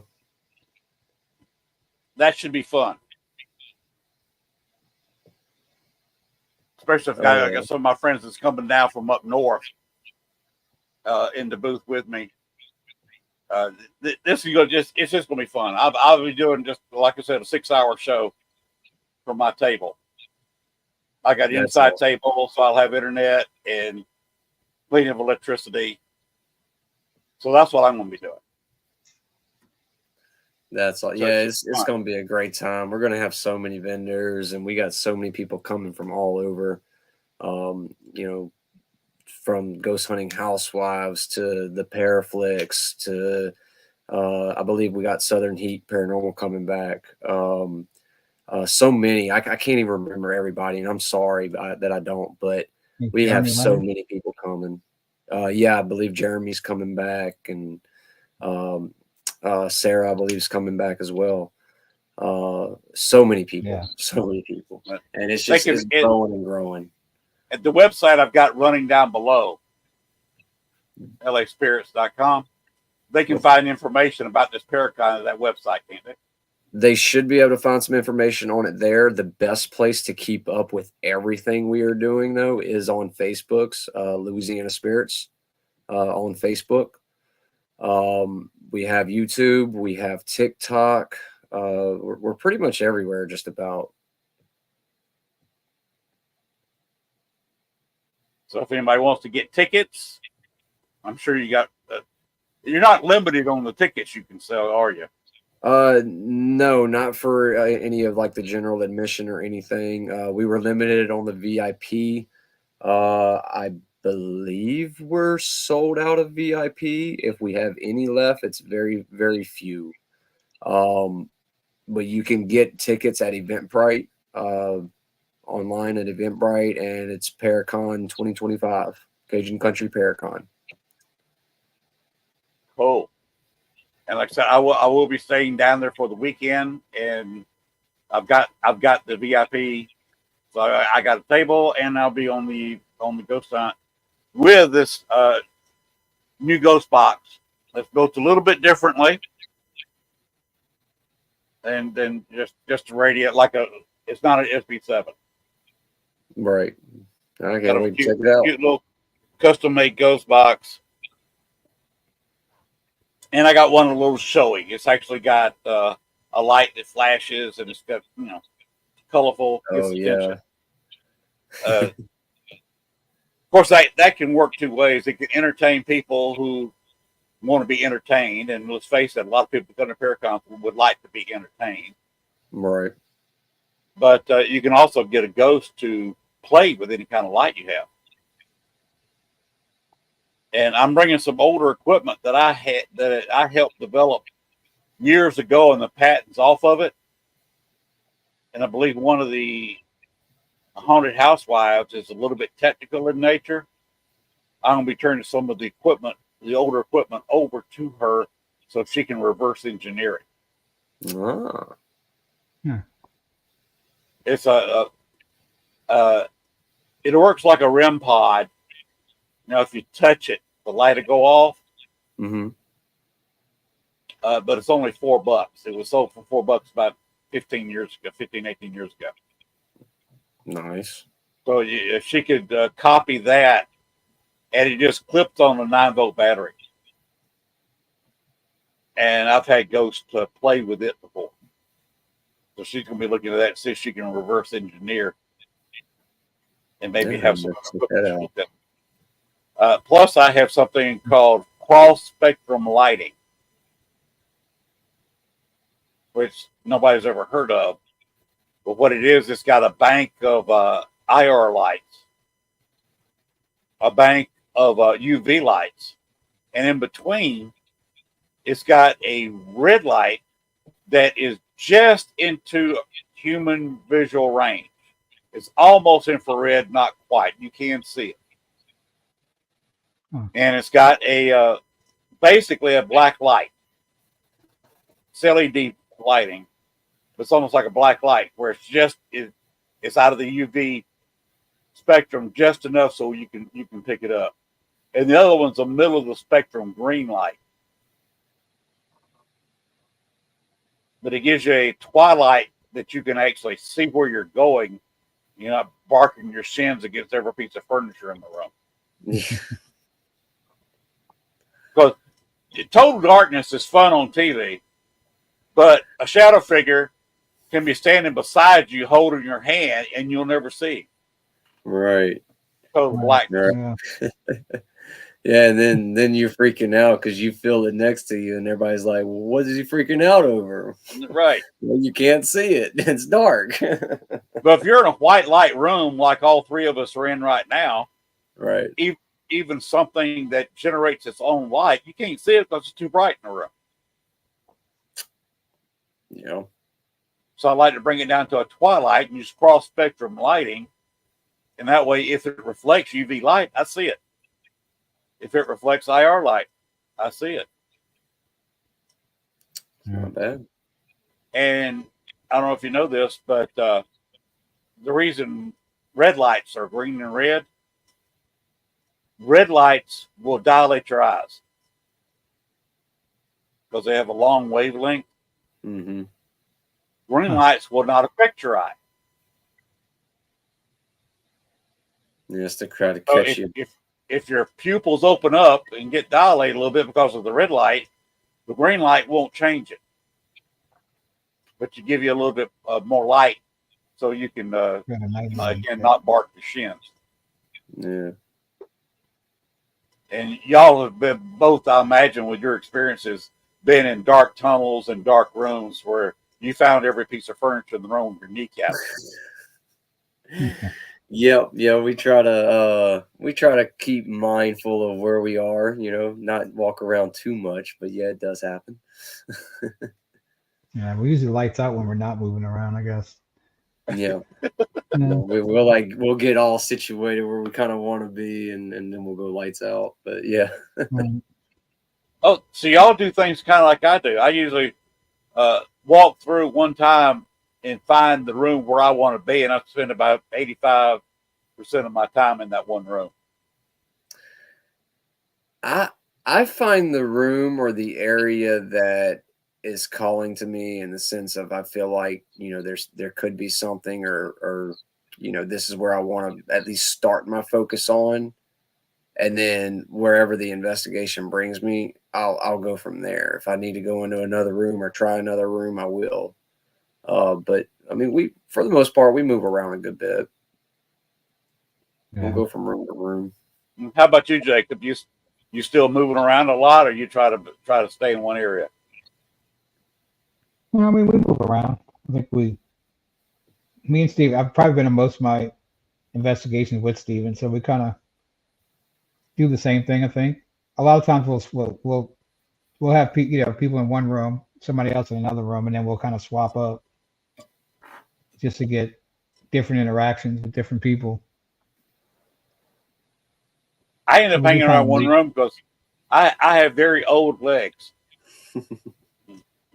with titanium and plastic knees. So if I stand up for too long, I've got to sit down. So I find someplace with a chair. Hey, you probably make a good weatherman, though, huh? Yes, I make a good weatherman. I also make a pretty good base person. If you've got that, you talk to the people that have the house or whatever you're investigating and say, what's the least active room? That's where you want to put your base station. And I'm pretty good at hanging around the base, maybe going into another room, doing an investigation. Let's get tired to go back to the base room. Yeah. So do y'all set up a base room? Do y'all do that? Or sometimes we'll tend to have like a certain area where we'll lay out all our equipment and get set up. I don't know. I guess it just depends on the location, really. Sometimes we're just winging it out of our backpacks or whatever, right? Yeah, we don't have a lot of equipment that like you set up and have a certain area where it's running to or something. Most of our stuff is kind of on demand with us. It's not. Yeah, it's not. We don't have like I guess cameras running to a DVR or something where you have to have a base station to set that up. Well, Acadiana chapter does have a setup. They were able to fund a setup for that, but with how many teams we have, that pretty much stays with that team. Right. I have several cameras and several tripods. I do not have a DVR. I never made that kind of investment. I knew a guy in Chicago that as of 10 years ago, he had $60,000 worth of equipment. Cool. That's money. Not a group. This was his personal equipment. Right. That's some money. Well, he was. You remember the Paranormal Cops? It was one of the early shows that were on. I don't think I saw that one. No, it was 3 police officers from the Chicagoland area. They were actually not Chicago cops, but from the immediate suburbs. And they did a lot of investigations. They had quite a bit of equipment.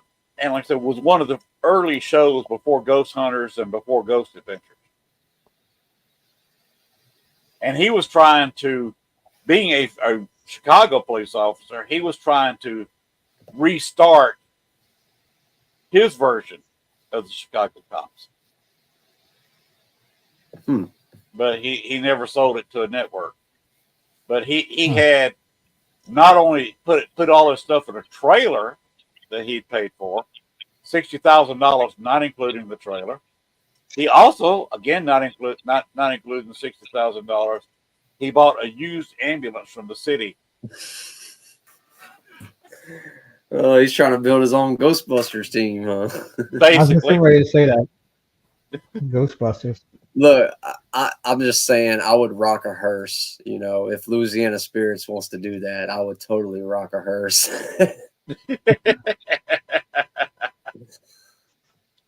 Now, in Chicago, there was a group that actually restored old hearses. That's cool. And they would sometimes show up if you invited them to your paranormal investigation. Oh, wow. They show up deep with them, huh? Yeah, sometimes in investigation, you have anywhere from 10 to 15 to 18 of restored hearses out front. That's awesome. I love it. When you got that much population in a certain area, you can get all kinds of stuff. We've had rock bands. I did an investigation once where I invited free everybody. Anybody wanted to be the investigation, I had to pay for that because I had expenses. Mm-hmm. But for free, we had an attorney in Chicago show a slideshow of the area, and it was Camp Douglas, which was a Civil War prison camp, where 4,000 to 6,000 Confederate soldiers died over a 4-year time period. He was nervous. He'd never done an outside slideshow in his life, and he had never been anywhere near the site showing his slideshow. So he's showing the slideshow and commenting on on what was going on. There was a archaeological dig going on, and next door, within 3 minutes walking distance, was where Stephen Douglas was buried, his tomb. And earlier in the day, they had his tomb opened up for tours. You could actually walk into Stephen Douglas Park, Memorial Park, walk into his tomb, and put your hand on his sarcophagus. Pretty crazy. And then if you pay for the investigation, that night we had an all-night dusk to dawn investigation of a lot of the area. Some of it we couldn't go into, but a lot of the area that was the prison camp. And in Ghost Box sessions, we got names, unit names from either Confederate units or Union units that were doing guard duty at the prison camp. That was a fun night. Yeah, that sounds like a cool night. I ran it mostly myself. I was up for 24 hours setting it up, running it, and then turning it down. And I'll tell you one. We got to do an investigation with Steve Blaze of Lillian X. Have you ever heard of them? I've heard the names. So Steve Blaze, he founded Lillian X, and he was, if I'm remembering correctly, he's the first rock and roll artist in Louisiana to be inducted into Louisiana Hall of Fame or something like that. But we got to do an investigation with him at a private plantation called Sunny Slope. And it's actually not too far from here. We didn't get a whole lot of evidence, but it was kind of like what you're saying, just a really fun night, hanging out with some real cool people that, that been around and have done a lot as well. Yeah, one of the coolest things about the Camp Douglas investigation, one of the groups that was there was the group that come up with this photo. Y'all ever seen that photo before? No. No. That is one of the most popular ghost pictures. In fact, look it up on Google, ghost photo, and that photo will come up. Wow. That's the white lady in Bachelor's Grove Cemetery. The guy took that picture. Judy Huff took it. Remember Dale Kazmarek's Ghost Research Society? And that was taken in 1991, I believe, with 35 millimeter high speed infrared film. Oh, wow. Huh. It's pretty crazy. That's crazy. Yeah, I found out who it was. John Humphrey was the husband. Amelia is the lady, white lady. Huh. The reason she was there, May. Her firstborn child is buried to this day in Bachelor's Grove Cemetery. 1865. Okay. That was 2 years of research. Wow. To dig that out. This is why I do a podcast now. It took me 2 years of research and going in places that I can't get into now. Yeah. To get that. It's like we did they had a hospital that was abandoned in Eunice, Louisiana, called Musa Memorial Hospital. And it had been shut down. They had rebuilt a new hospital elsewhere, and it had been falling apart. They had, people that were constantly breaking into it, damaging it, graffiti, breaking stuff, all that kind of thing. And of course, we were able to get in there before they decided to schedule a demolition on it. We were pretty much the first and only paranormal team to be able to get in there and investigate. It was interesting walking through them halls like that. You could feel the energy. We didn't get a lot of activity, but we did get a few things. And I don't know. To me, it was very saddening. It was kind of sad watching, looking at it, hearing the stories from previous people that had worked there, and hearing their stories of people that they saved or couldn't save, and just seeing the decay of the hospital at what it was at that point, and then knowing it's getting completely torn down. It's like all those stories are just getting swept away, Wow, that would be a sad situation. It's a really, really cool place, though. I mean, I know it's hard to find those abandoned locations like that nowadays, and they're few and far between, and it's even harder to get into them, Yeah, that's like the one I was talking about earlier when I was hearing the footsteps thing and I thought it was a cop. Mm-hmm. I'm the only paranormal investigator to ever get in there. The building is for sale. It's abandoned hospital. It was used as a nursing home for a short time. and it's got asbestos in it, so nobody wants to buy the building. Yeah. If you want to come up here, you could probably come up here with $100 and buy the building, but in the contract, you would be asked to remove the asbestos and then tear at least part of the building down where the roof is gone. Yep. At that point, you might as well just tear the whole thing down. Yeah. Yep. So that's that place. So I kind of know what you're talking about. Two kind of similar places. Well, if y'all got any, how do I? I said I can't wait to actually do an investigation with you, though. Yeah. Well, if you're there in next month, 21st, I'm gonna see. I'm gonna try to make St. it. Theater. And see what I can do on my end. But I'll be there. I won't be roaming around too much. If I am, I'll find a chair that I can carry around with me. I'd rather find a room that's known for something and kind of settle down in it. Yep. And kind of walk around.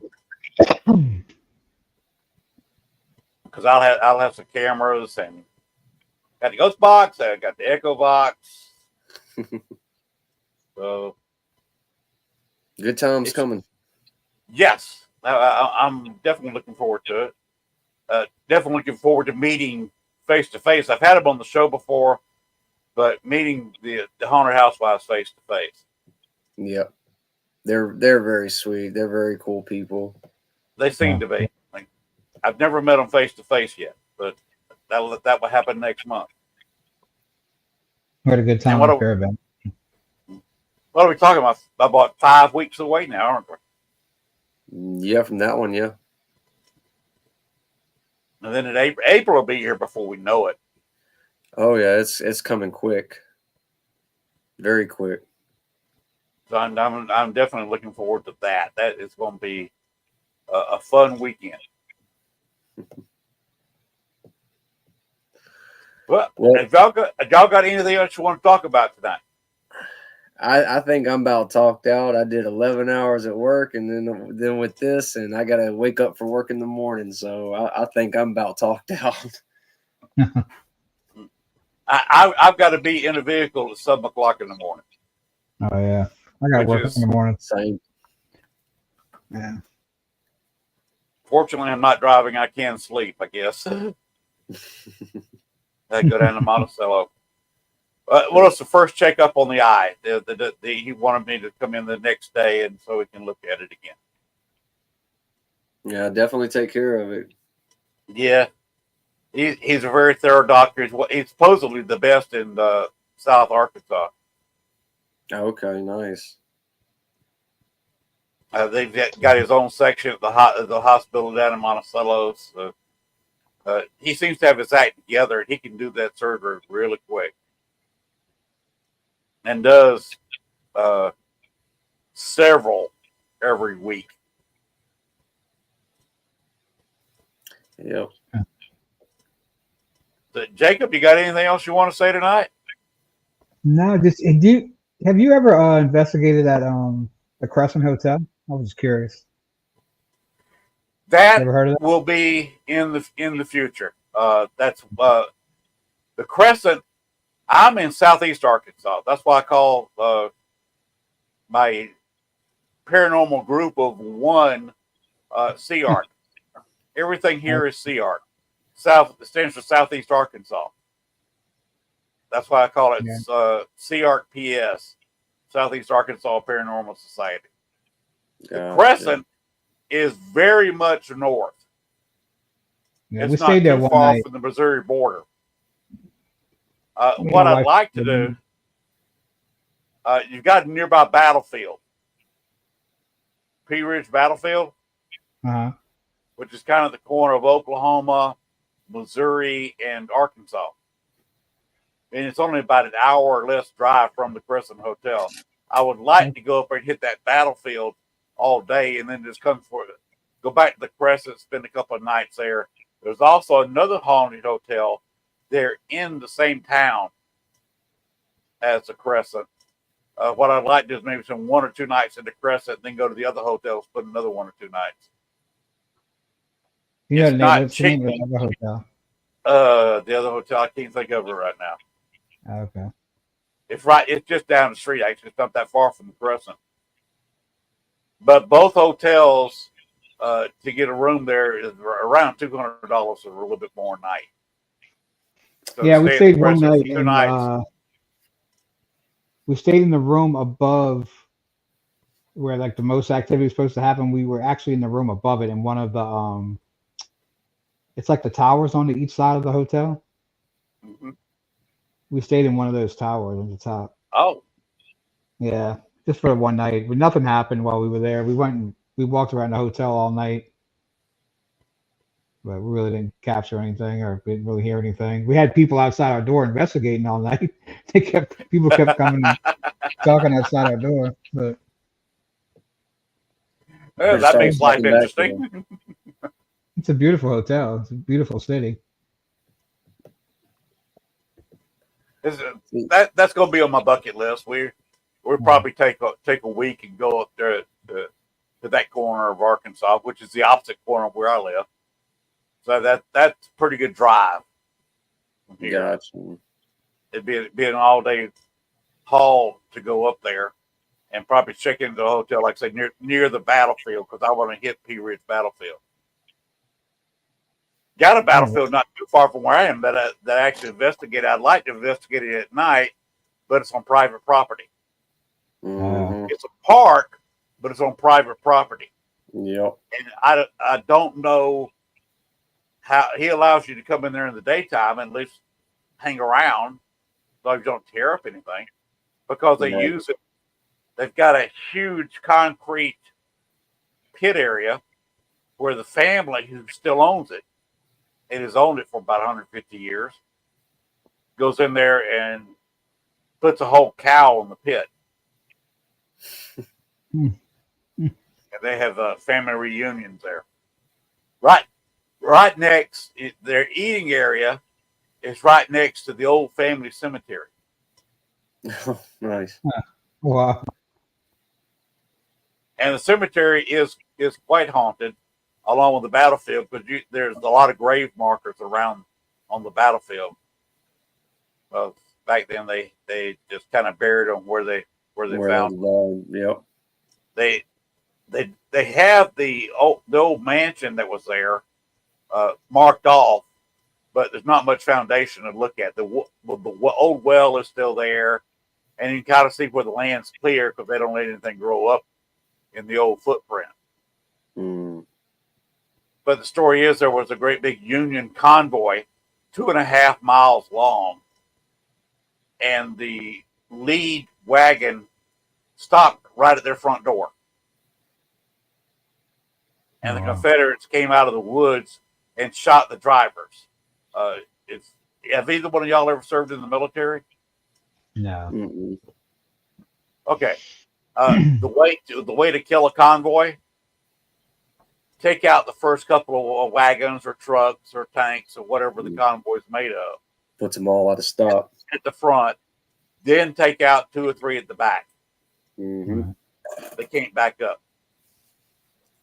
So they've got to light out cross country. And if you're in the woods, you can't light out cross country. Basically, all you do is run from whatever vehicle you're in. And they were too surrounded to run. So basically, they just got shot. Mm. The 2 young girls, one of them was, I think, 10, the other one was 12, were watching out the front window when the battle started. If you can imagine 2 young girls like that watching full-grown men being shot, sitting in the driver's seat of those wagons. Then they made the house itself, of course, like they did all houses at Gettysburg and whatever battlefield you want to talk about. They made it a field hospital. Mm-hmm. So for months, these 2 young girls had to tend both Union and Confederate soldiers that had been wounded. If you can imagine girls that age being pressed into service as nurses. Right. Not a good situation. No. So It's so different back then. they've got the steel garden out there, and you can feel the presence sitting in that. They got a little bench there. What was the garden and the well sitting there, because they had a lot of soldiers sitting there just waiting to die. So you can actually just sit there and know that where you're sitting, probably several soldiers died within, arm's reach. Right. I'd love to get in there at night, but I have to go in there and probably shift some money from my account to theirs to talk them into it. Right. It's not something I want to do by myself. That's expensive going in there, working out in the back of a car, by myself. I'd rather do it with 2 or 3 people.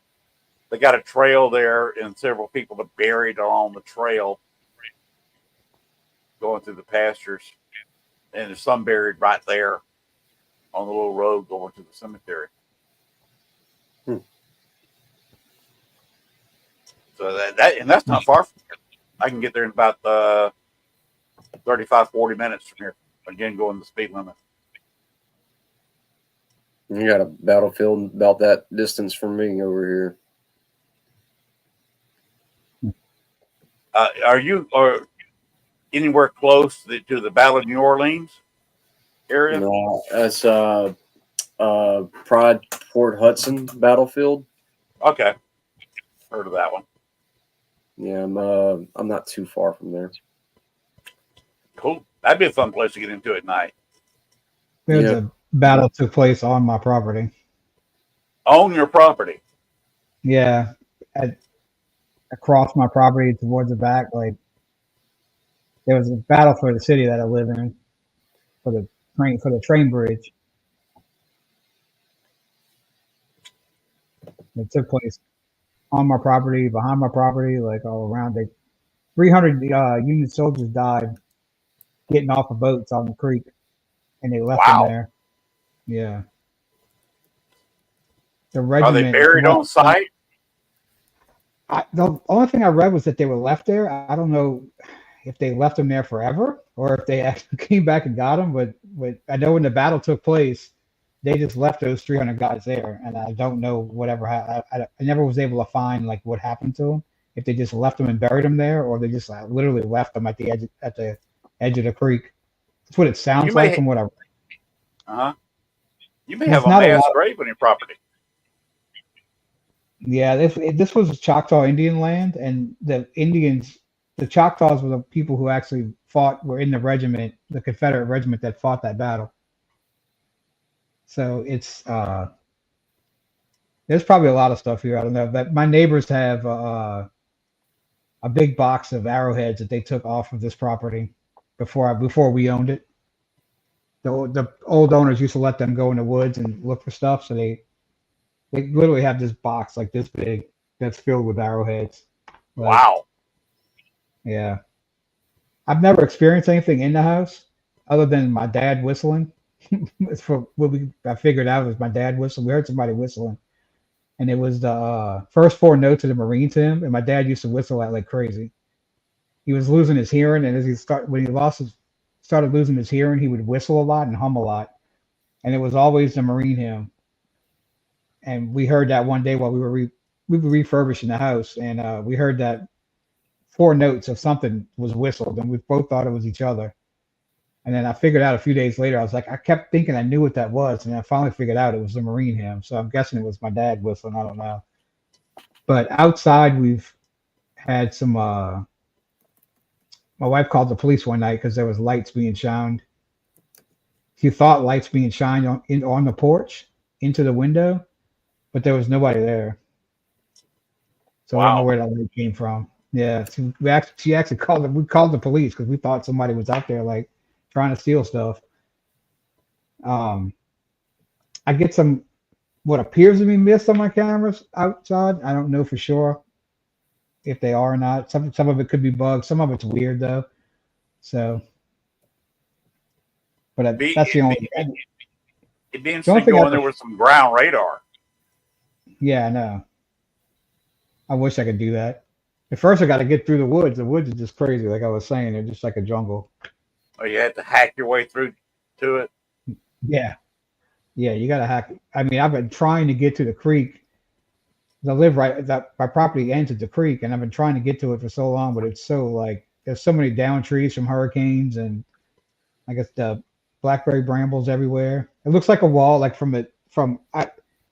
there's one section that looks like the old Beauty and the Beast movie, Disney movie cartoon, where they have the vines come and take over the like build like that wall almost.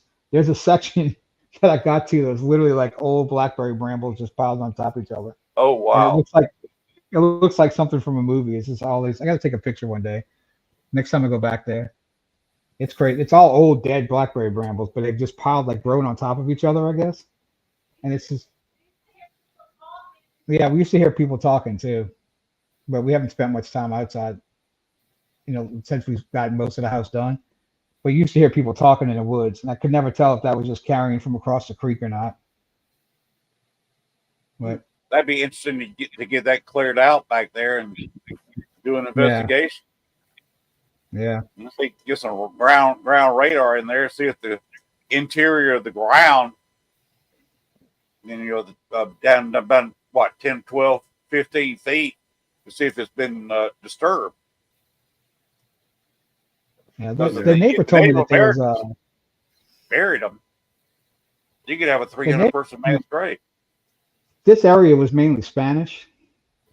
It was never occupied by France. This part of it was owned by Spanish. The neighbor told me they've had swords pulled out of that creek too, Spanish swords. I don't know if that's a thing or not. I didn't see it. He told me that they were pulled out of there, but I just learned that. I didn't know that. I thought most of all of Louisiana had been occupied by France at some point, but this part was never occupied by France. It was all Spanish. Well, the Spanish had it first. Yeah. Before the purchase, it was yeah. I live in Ponchatoula. All right, we all got to go to bed. We all got to get up in the morning. Right. Yeah. I really, really appreciate y'all coming in. Well, thank you for having us. We enjoyed it. Yeah. It was This is good my talk. first ever live stream or podcast or anything. So Well, you did thank great. you for having me. Thank you.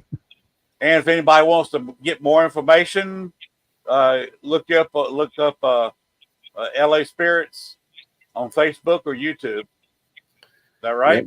Facebook, YouTube, TikTok, Louisiana Spirits. Yes, sir.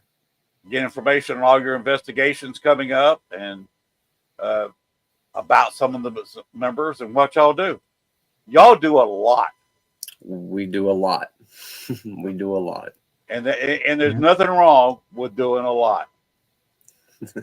Nothing wrong at all.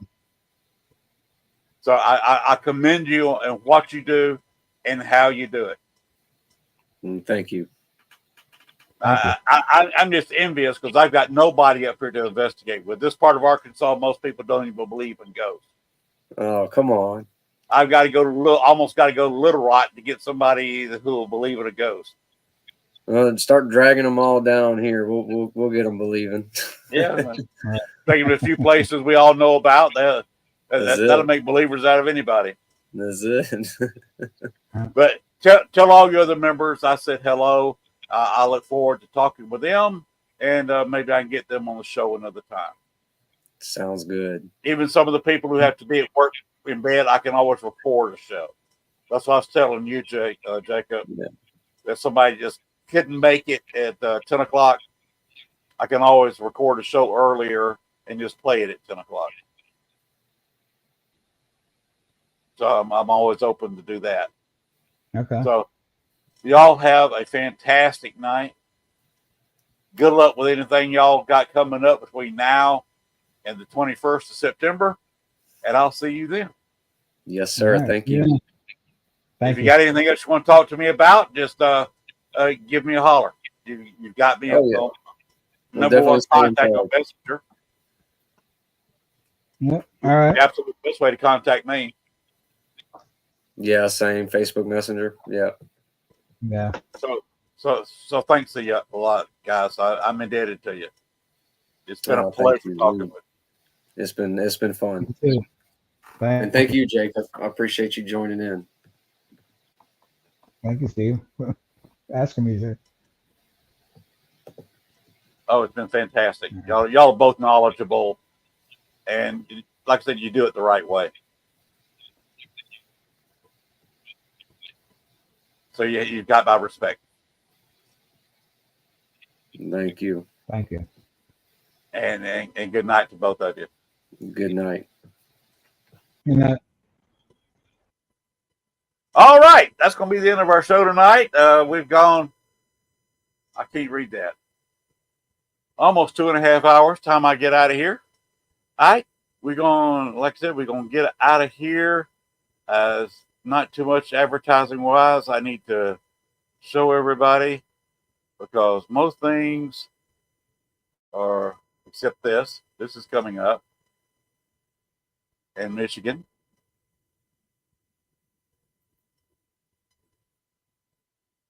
That is, I forget where that's going to be.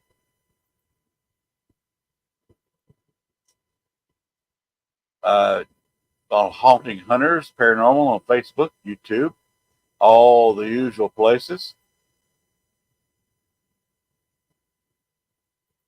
And of course, Sidekicks Paranormal, where you got Mike and his psychic friend and Hero with a normal.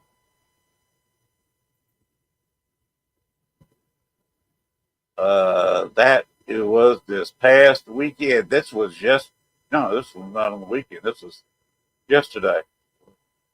Well, the day the show aired was the last day there. So that's over with. I guess I can delete that one. But anyway, Bones, go ahead and play the outro, please.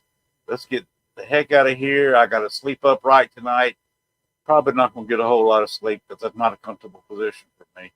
But they don't want the blood to flow into the eye and maybe bleed or whatever. I don't know. So I need to kind of sleep upright tonight, which sucks. Anyway, I'll try to get the most rest I can so I can be ready to go to the doctor's office tomorrow. Bones, play the outro, please. Good night, everybody. Next week,